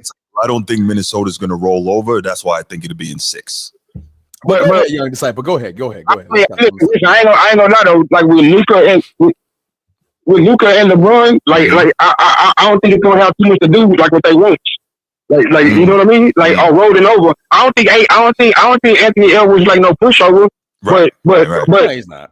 But the same way I used to talk when LeBron was by himself. Mm-hmm. Like I gotta give Anthony Edwards that same latitude. Like because he pretty much by himself. Like I don't see nobody over there that's going. I'm saying, bro, if your second option is LeBron, like that's a because to me Anthony Edwards. You know what I'm saying? Yeah. Like, if your second option is LeBron, like, bro, like, I mean, I don't know, bro. Like, can I really hold it against him? Like, if he lose, like, no, I mean, no, really, nobody will. I don't think. But Bruce, bro, this is what I need. I think this is what Transformer, you were preaching today, bro. You were preaching, bro. This is what he's trying to say, bro. Like, this is what he's trying to say. He's trying to say, like, think about it, bro. Y'all say everything LeBron do is calculated. Y'all say that's what y'all say. Like, anytime, because y'all everything that y'all trying to say to put emphasis on it, y'all stepping with that. Everything he do is calculated. Everything he do is calculated. So like, what a person is saying is, just last year, LeBron said it was a big three, right? Mm-hmm. Correct. So it don't matter what the fuck Rich Paul say. Like, that's what I think that's what Transformer said. Like, it doesn't matter. Like, what I'm saying is that 100 Rich Pauls can come out and say that it was the big three. Nobody's going to listen to that, bro, because LeBron, the man who played in the game, who played on the team, is saying. We gotta stop that. So wait. Why do we have to stop that? Hold on. Can I respond? Okay, so let me make sure I understand this. Transformer just said that the man who played in the game said it, so that's what makes it correct, right? That's what I want to make sure that we. Okay, he said it. It's not about making it correct, bro. Okay. It's not about it making it correct. Like, that has nothing to do with nothing. What we're trying to get you to understand is that if Rich Paul, if that's his agenda, it's a dumbass agenda, because the man, LeBron, the person whose voice is gonna be the loudest, already said it was a big three. And so the reason I played the LeBron clip is because, right, the whole point of that was to demonstrate Rich Paul what he was trying to do. And that was knowingly lie. No.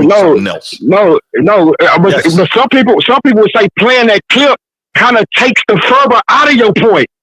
You see what I'm saying? Well, yeah, go ahead. Yes, bro. It takes it out because what we're saying is that now listen. If LeBron came out and said that, bro, I get what you're saying, Bruce. Yeah, I fully get what you're saying, bro. But for LeBron to say what he said last year, and now Rich Paul comes out of the blue and says what he says, let you know that's like 9 times out of 10, that is his opinion.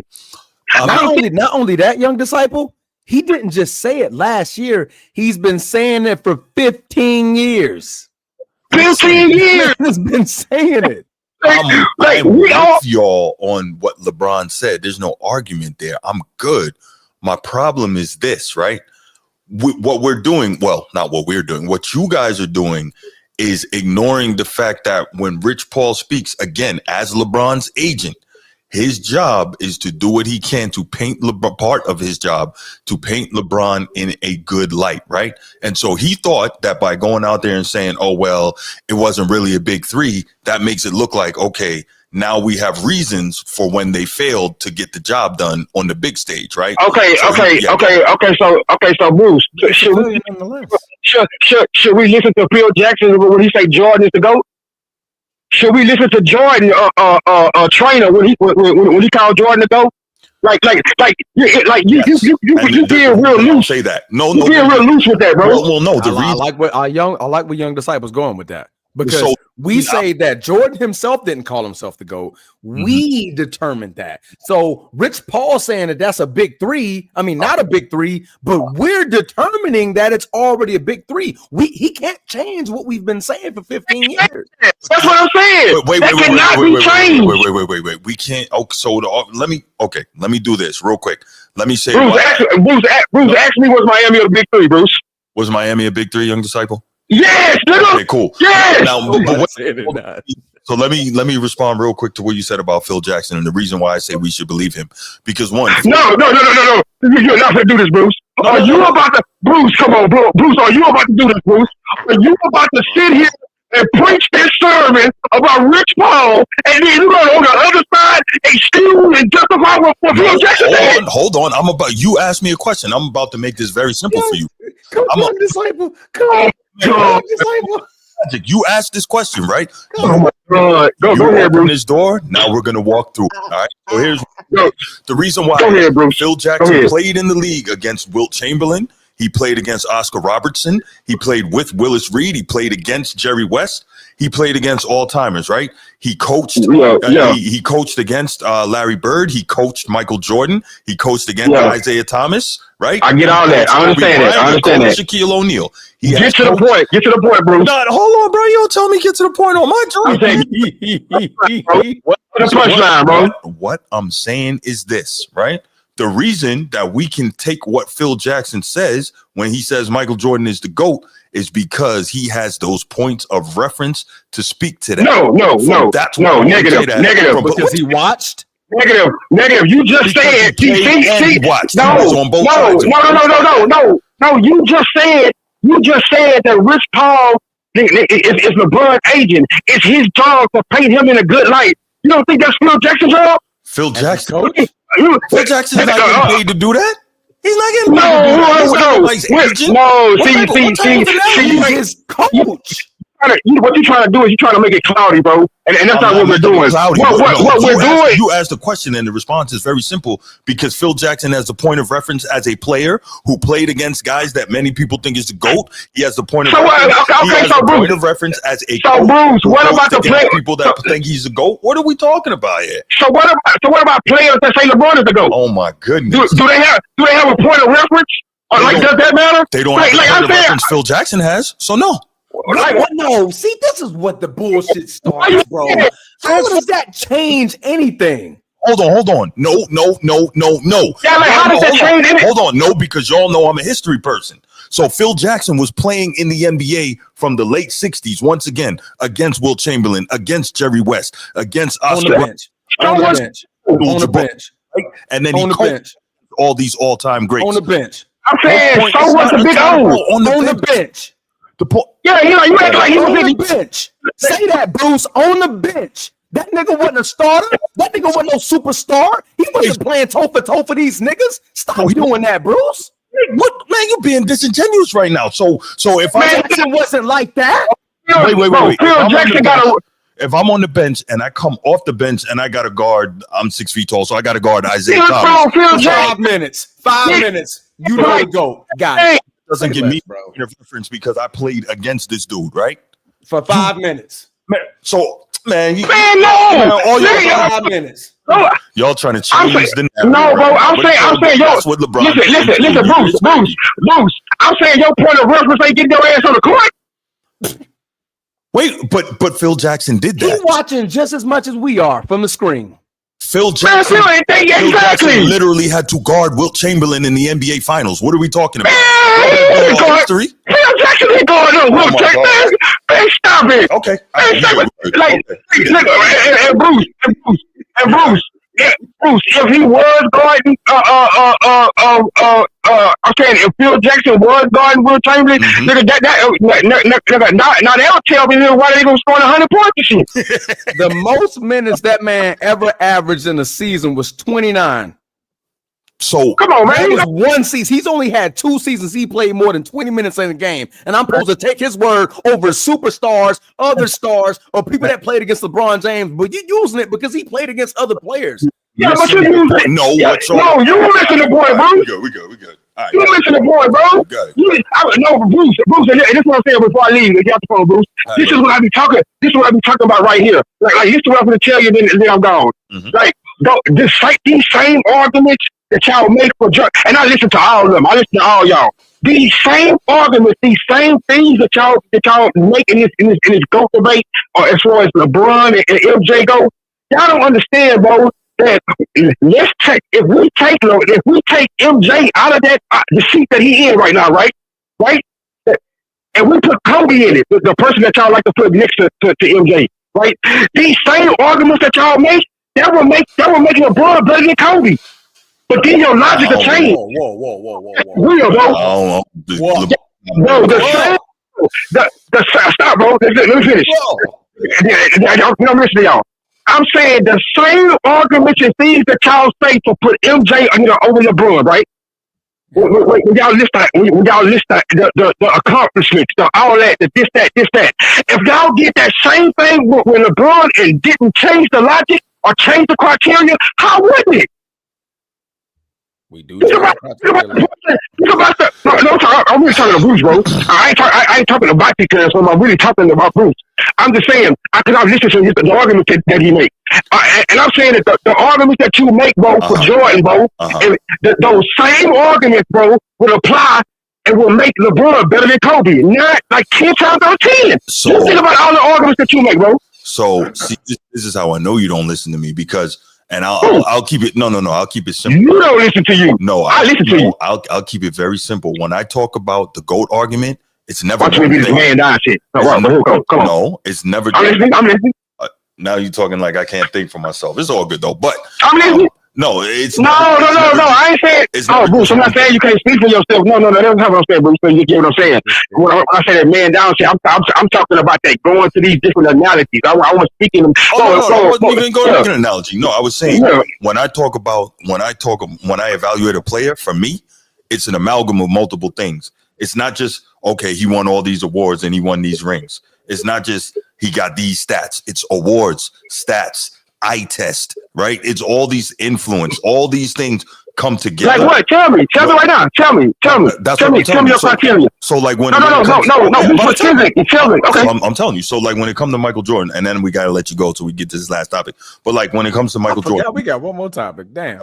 Jordan, one more. See, when it comes to Michael Jordan, the reason I say he's the GOAT, or really any player I evaluate, like any player, bro. I want your criteria. I got you. I'm telling you, like I got Hakeem as number 5 all time, right?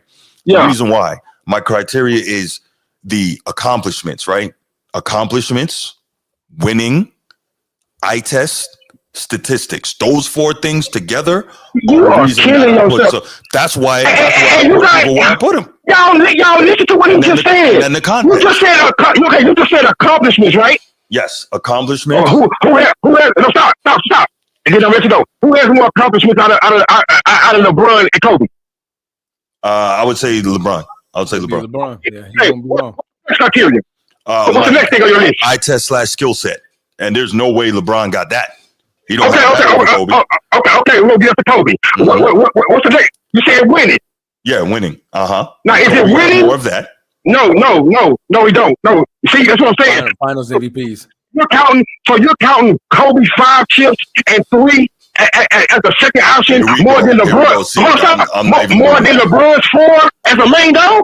I'm not even doing that. No, I'm asking you. LeBron's 4 on super teams. Yes, I'm counting Kobe's. Yes, because you that's not a criteria. You and LeBron so how do you love to talk about Kobe being the second dog, but you ignore the fact that he was Bruce out of the West. What Kobe did. Listen to yourself. You didn't say that was criteria. No, but you didn't say that. He brought that up. We talking about winning, right? So you saying that, bro. I'm saying the winning, man, bro. I'm saying you said winning. You didn't say how. You didn't say what type of team. You just said winning.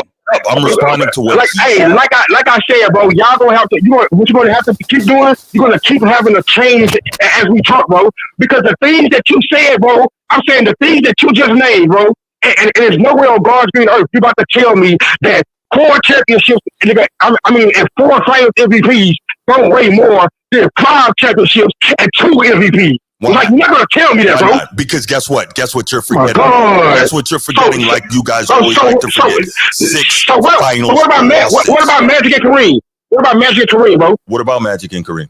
So who do you have higher, Magic or Kareem? Magic. I have Magic number 2 and Kareem number 3. Oh, my God. That's what I'm saying, bro. So accomplishments, you don't have more accomplishments than Kareem, right? He hasn't won more championships than Kareem. Okay. You know what? Let me cast my hook, and I'm gonna reel us back in because we way off of Rich Paul right now. We ain't even talking about Rich Paul, your disciple. What you doing, bro? No. The rest of Shadur Sanders to talk about. The reason I have Magic ahead of Kareem is very simple. Kareem couldn't even get out of the West until Magic got there. That's why. Okay, I got you. Young disciple, one last statement, and then we'll let you go, brother. One last statement. Let me ask you one thing, Transformer. And then you can just hang up, and I'll hear the rest of the show for the thing. Transformer, the reason that he just gave, right? About the reason why he got Magic on Kareem, right? Did he just say that right? So what his criteria was? No. Slow down. I couldn't hear what you said. I'm saying the reason he just gave. I remember the criteria he gave before that, the winning and all that we were speaking about at first, right? Correct. Now I asked him, who does he have higher, Kareem or Magic? Kareem has won more. Kareem has more accomplishments. Based off that criteria, Bruce, he has a point. Like, come on, man. That's all I'm saying. He has a point based off your criteria. But right, my criteria, but there's every criteria. The eye test.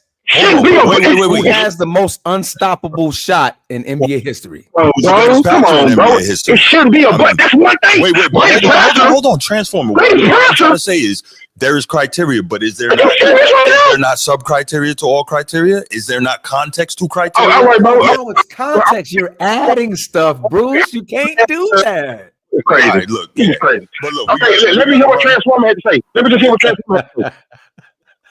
Listen. Kareem had the most unstoppable shot in NBA history. Correct. Right or wrong? I seen Wilt stop it. I seen Wilt stop it, but go ahead though. you named two people out of 500 players that he played against. You're right. You're right. Yeah. So one of the most unstoppable moves in NBA history. He has 5 titles. He won, and I mean, I know NBA we're talking about NBA, but collegiate won, high school won. The man's won at every facet of the game. Period. Like that's what I'm saying. Like that's how. But it's cool, bro. Like it's cool. All I'm saying is, bro, is have a criteria, bro, where things doesn't have to be tinkered with every person. Your criteria, bro. I'm saying your criteria shouldn't change even when the players change, bro. No, it should be one thing. That's fine, but there's always going to be context. That's the part that we have to. There's always going to be context. But listen, young disciple, all right, bro. I appreciate it, bro. We appreciate you, young disciple, bro. All right, peace out, bro. Appreciate it, bro. No doubt. Yes, sir. By the way, bro, Phil Jackson started only 113 games in his career. So you not finna use Phil Jackson. He was on the sideline watching with us, bro. Well, I didn't bring up Phil Jackson, and just because you wanted, Ginobili wasn't a starter. Right? But he was way more country. He was averaging 30 points a game. 30 minutes a game. That boy was a starter without being called a starter. Going by what you just, he wasn't a starter. He can go to another team and be the first guy, the superstar. First of all, I didn't bring up Phil Jackson. That's one. But since Phil Jackson was brought up, he has the gravitas, and he has been on the floor with some of the greatest. He has been on the sideline coaching against some of the greatest. So if anybody can say anything, he can. Whether he's playing against them or coaching them. So have we. We've been watching too, Bruce. Oh my gosh. But we whatever, man. Whatever. Man, you LeBron fans are something else. But yo. No, man, because you said the man watching. Like, bro, we watching too. What that man eyes better than mine all of a sudden. So us watching from here is the same thing, even if you on the bench. That's the same thing. Come on, man. We get the better view. For real. We get to see the whole floor. You get to get blocked. Referee walking past you, all up in the videos, dancing all in the videos. All right, look, man. Let's go ahead with the next topic. Yeah, please. Let's do that, man. Damn, you a fool. Wait a minute. I seen Dominique in the chat. Amazing how Dominique never calls in. Where my boo at? Where Dominique boo? Where you at, girl? Dominique never calls in, but she be having slick stuff to say. But it's all gravy. Maybe one of these days she'll get that heart up and call in. I don't know. All right, we're going to talk about Dominique's heart. I'm just saying, people be having stuff to say, but Dominique's they don't. Got a heart of gold. It's right here. How you know that? Girl. How you know she got a heart of gold? I got you, girl. She right now. You don't know, man. She donated $500 to the puppies isolation, man. That I just, had for my that's what it was. My birthday, man. Yeah, man. She got a heart of gold, man. I saw the $500 that she gave, bro. Heart of gold. Sure. Hey, she did. Ain't no telling where she got that $500 from, but she gave it though. Out here and buy a property, then I'll believe she got a heart of gold. Steve said Dominique's a bot. All right, y'all. Last topic, man. This is a wild one. So you know we had to get some football in because, well, we just need it. And the draft is coming, man. So, man. Honestly, I forgot what we were supposed to do on this topic. What we talking about? Yeah, so no, we didn't win so far off the rail. I know, man, so far. No, we were talking a little bit about Shadur Sanders, where we think he might go. The fact that he's kind of, for whatever reason, appearing to slide in these draft mocks and whatnot, and kind of what's behind that and what some people think on some of the evals, man. I think, and again, I'm no draft evaluator or anything like that, but I had him pretty much for all year as we don't know yet. It's not that serious. I don't know. I may not even be in this. We might live it up for the draft. We might do that for the Thursday night. We're probably gonna live it up. Who's we? Let's not make promises. Let's go ahead and put a pin in that real quick. I might not even be in the States. Might. I said might. Is that next week? Yeah. Thursday night? You gonna be going Thursday? Depends on when I get back. And I'm not gonna want to watch no draft. I'm gonna be tired. Man, that's next Thursday night, man. We'll talk about it, man. I'll figure it out. Yeah. All right. So anyway, so yeah, we're talking about. For me, I've had Shadur pretty much all last season as my QB1, but most people think it's Cam Ward, and I have been very impressed with Shadur Sanders, what he was able to do. I think for me, where he kind of falls short is that, or where people think he falls short, he doesn't have the elite physical tools, right? He doesn't have the elite arm talent, but I think he can stand in the pocket, super accurate, as we can see. He's got a clutch gene. Even in the face of pressure, he can stand in there and deliver the football, which I think is something serious because we know that he has not had a great O-line over the past 2 seasons. His toughness, I think, is without question. He can really, stare down the proverbial gun barrel and make all these throws, man. I think, let's see, where was he? He was this past season in college. He was 74% first in completions. That's with a subpar O-line. He was first in yards, 4,134 passing yards. First in passing touchdowns with 37. First in yards per attempt, 8.7 yards per attempt. So, I mean, the dude, he got down there. Now, that said, the average strength of defense he faced is the 59th most difficult. So not the most difficult defensive opposition, but just overall, man, very, very special. It's not that serious. You're absolutely right. He never had a great offensive line. And that's what really showed me something special was his ability to, stand there, face down the pressure, get blasted, and make those throws. Now, some people will say that he, absolutely. That was going to be one thing I touched on, but I'm gonna let you continue. Go ahead. Great point. I'll wrap it up so you can go. Yeah, no. Just the fact that his toughness, man. Because what was it? 2 years ago, he led the league, led the country in times sacked. He was sacked over like 54 times 2 years ago. I think he was sacked either high 30s, low 40s last year, So, I mean, a big part of that, too, is maybe the offensive scheme design, a lot of downfield throws. So they're either throwing like bubble screens to the flat or they're throwing downfield stuff. And as we know, the downfield throws take longer to develop. So you have to be able to stand in there. And if you have a subpar O-line, then chances are you're going to get hit more. But but I mean, to me, I think he's impressive. But now the key is like, where is he going to end up? Where is he going to get drafted? Could he get drafted to Cleveland at number 2? Or does Cleveland take what's my guy's name out of Penn State? Yeah. I know who you're talking about, the linebacker. 11. Yeah.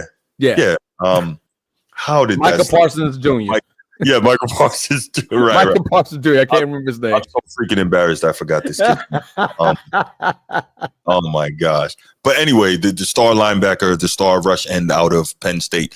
It could be him. It could be Travis Hunter, the two-way superstar, going to Cleveland. So, I mean, Abdul Carter. Thank you so much. I knew it started with a name.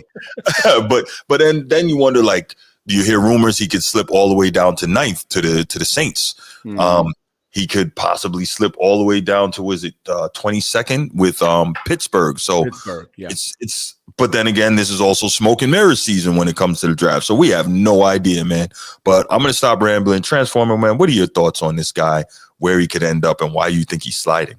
Multiple things, man. I honestly think that this is not even us. It's not the media that's doing this. I honestly think that this is some shrewd operating by Mr. Sanders. I'm talking to Daddy. Daddy Dion is making these head waves like, yo, all right, let's start talking a little, because he's not trying to go to Cleveland. I don't want my son in Tennessee. I don't want my son in none of them schools up there. I mean, none of them schools, none of them teams at the top of the draft. I want him to fall because I don't want to put him in a position to where these teams don't know how to treat their quarterback. Tennessee, bad at quarterbacks. Cleveland, I'm bad at everything. I mean, besides defensive end is obviously the only thing that they know how to draft. Or keep in consistent behavior. But because you can't tell me these guys, the season, college football ended in what? January.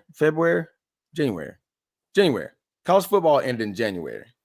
So from January, Shadur was surefire QB1 out of the draft. So you mean to tell me since January, how many snaps has Cam Ward played? None, right? How many has Shadur played? None. Okay. Jackson Dart, maybe? None. Abdul Carter, I'm pretty sure he played one, didn't he? Yeah, he played all the way up to the national semifinal. Cool. Played some games. Post January. Only person, right? So you mean to tell me that these guys have not played one snap and all of a sudden he's fallen? How? What did we see? So all of a sudden we're taking because they didn't do nothing in the combine. They literally just had their pro day a couple of days ago. You're supposed to have a private workout for the Giants tomorrow too. In a private workout. So we've yet to see anything, but all of a sudden he's falling. That's why I feel, to me, my point, it's a little bit of shrewd operating from Dion, his camp. Like, let's go ahead and put the bugs in there, because I've all like on a low note, they've already kind of stated, we don't want to go up there. Dion don't want to be in Cleveland. Dion don't want to be in Tennessee. Dion wants to go to New York, but he knows that if Shadur goes to New York, they're gonna want to fire Dayball, and they're gonna want to get him in there. And they're gonna pay every freaking dime and dollar to buy out Colorado's contract to get him in New York. So he knows that. Everybody knows that. Dayball knows that. But that's also the perfect city for those guys. Perfect city. But like I said, like nothing changed. So to me, what's happened to Shadur is a little bit of shrewd operating. But I do want to go back and I want to touch on it's not that serious. You made a great comment, and I've been wrapping my mind around that. He's throwing darts. He's your prototypical quarterback, being a black non-running quarterback. Bruce, do me a favor. Yes, sir. How many quarterbacks, pure athletes, have won a Super Bowl in the last, I would just say 10 years? I can give you one. Pure athletes. See, Brady won. Nope. Brady definitely not. No. That's what I'm saying. He won a few, but he don't fit that. Man. The fact that you got to think about it like that, it's only been one, and that's Jalen. He just won it. And that was with Saquon in his backfield with the greatest offensive line in the NFL. Right. So our eyes for the black quarterback has become so much just pure athlete, fast runner, big arm, or whatever, some type of talent. We're forgetting that your prototypical, just if he knows how to throw, he can read the pocket. He's a great, he has a great presence. He has great leadership. He can make every throw. That's what matters. This man, Brock Purdy, not even an athlete. Brock Purdy, he's deceptively athletic. He's more athletic than people think. But he's not like your Lamar, athlete. That's what I'm saying. No. I'm pretty sure him and Brock Purdy are clocked the same at a 40. That would be wow. Maybe so they're maybe a little bit faster. No. But my thing is that Brock Purdy, last player in the draft, last player because of you know, like who he played against and all this jazz, or he played against a weak conference. He played against this defense. They put Brock Purdy in the best situation possible. He was able to be drafted by the 49ers.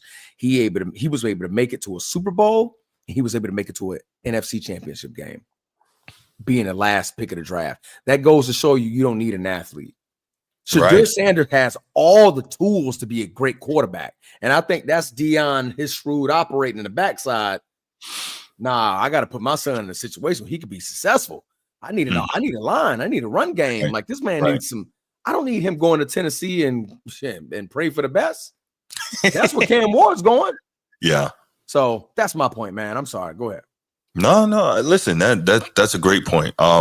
It's just wild to see all this stuff, to see how he's sliding, and you know, we see now Jackson Dart rising up, even though he played in a very simplistic offensive system at Ole Miss under Lane Kiffin, and he's rising. But I really, like I said, I've been saying I would love to see the Giants take him at 3.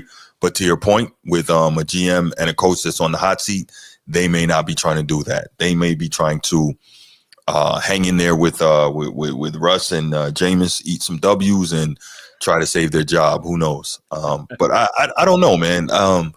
Like I said, I am a huge Shadur fan. To your point, I think he can make every throw, even though he's not the most. He doesn't have the most elite physical tools. I think he's still really, really good. And you know, we got what we got, and it shouldn't be that way. And I think that's really all you need, man. You just have to put the system around the player. We're thinking that the player is supposed to be the system, not necessarily. Right. They don't become the system until later on in their careers. But you at least have to provide them a system to learn, to understand, to grasp, to be better. Tom Brady didn't start his first year winning a championship. He didn't. So, he had to learn. Yeah, but the only thing I'll say about that is when it comes to Shadur, here's the flip side. Maybe this could end up being better for him if he slides and ends up in a better position. Maybe he doesn't start right away, but Deion has already thought that, brother. That's why I said this is shrewd. I bring my Deion. Yeah, I mean, like, bro, slide, son. I got your money. Yeah, I was about to say got endorsements way before these guys was even a thought. Right. Like you good. Yep. You ain't worried about that money, but you're gonna get your money on the back end. But let's get you to a good team, though. Yeah. Yeah. Exactly. Just imagine if he goes somewhere and has a good O-line. And he can showcase his talent, make a couple of throws, win a couple. Because we've seen in college, he ain't afraid of the big moment. Chase down artists. He's not. He doesn't give up. No, he does not. And make a deep throw. Yes, he does. Intermediate throw. He's got it all. If I need to scramble to get 5 yards, I can pick that up. Oh, the pocket's open. I'm gone. Yeah. Now, 5 yards. If you expect me to be Lamar Jackson, well, I'm not going to be that. Oh yeah, then you're screwed. You're sadly mistaken. Right. No, I hear you on that. Well, yeah, I just wanted to. I wanted to get in some football with one of my favorite guys in this draft, my favorite non-Irish player in this entire draft. So definitely wanted to get an opportunity to kind of talk about him and get my thoughts, man. But you heard your boy Morrison said, right? Say again. You heard your boy Morrison said, right? No, what'd he say? He said, "I would love to play in Green Bay." Really? It's been my dream to play in Green Bay. Oh wow! I want to go to Lambeau, be in the snow, and treat the league like my. Hold up! Wait a minute. I'm messing with you. How would you feel about that? Like if he said that for real? No. How would you feel about him in Green Bay as one of your corners? Oh, I want him there. He's physical. I need a physical corner. Yeah, absolutely. Nate Hobbs is a cover corner. I need a physical corner. That too. He's a cover corner too. Had 6 picks, freshman All-America 2 years ago. So Morrison slide. Yeah, he's a cover corner on the draft. Yeah, in the second round, pick him up, man. Yes, sir. I'm gonna call Brian, but Brian, man. Morrison's on the table. Yeah, take him. You heard me? Yeah, go ahead and make that. Matter of fact, don't even worry about it. Just patch me in. I got it. Let me call him. Hey, man, welcome to Green Bay Packers. Man, who the hell is this, man? Don't even worry about it. Man. There you go. All right, y'all. Well, we're gonna leave it right there for the night, man. Another great episode. We appreciate you guys' passion. We appreciate your involvement. Thank you so much for being here with us, man. Y'all keep this thing going, man. The only thing I'll ask for y'all, man, I know all of y'all got a bunch of friends that y'all talk sports with. Share this show with your friends. Get them in here in the chat so Steve could bug out as king of the chat and they could be like, who the hell is this guy in here wilding? You know what? I just thought about this. Too, man. There's a lot of shows out here, bigger shows than us, that don't take calls. Yeah. No, you know what? I thought about this. If you guys are that inclined, because I know you guys call and you like your takes and you want to battle them against ours and you guys want to post it. Yeah. If you politely ask us, we could probably cut your segment to where you can post it as long as you can tell us. Right. So, like, you know what I mean? Because you guys have your great takes as well. We enjoy your takes. We enjoy your call-ins. So if you guys want a piece of when you call in, like, hey, can I get a clip of that? Boom, tag us, share it, man. Like we're gonna build this thing together, man. We really are. Absolutely. Yeah, definitely. But yeah, thank you so much, y'all. Really appreciate it. Y'all have a great night. And well, I don't know when we're gonna be back. What's today? What's today? Wednesday? I guess Sunday morning. Sunday. Sunday morning. All right, y'all. Y'all have a good night. We out. Peace. Lakers in 5. The hell out.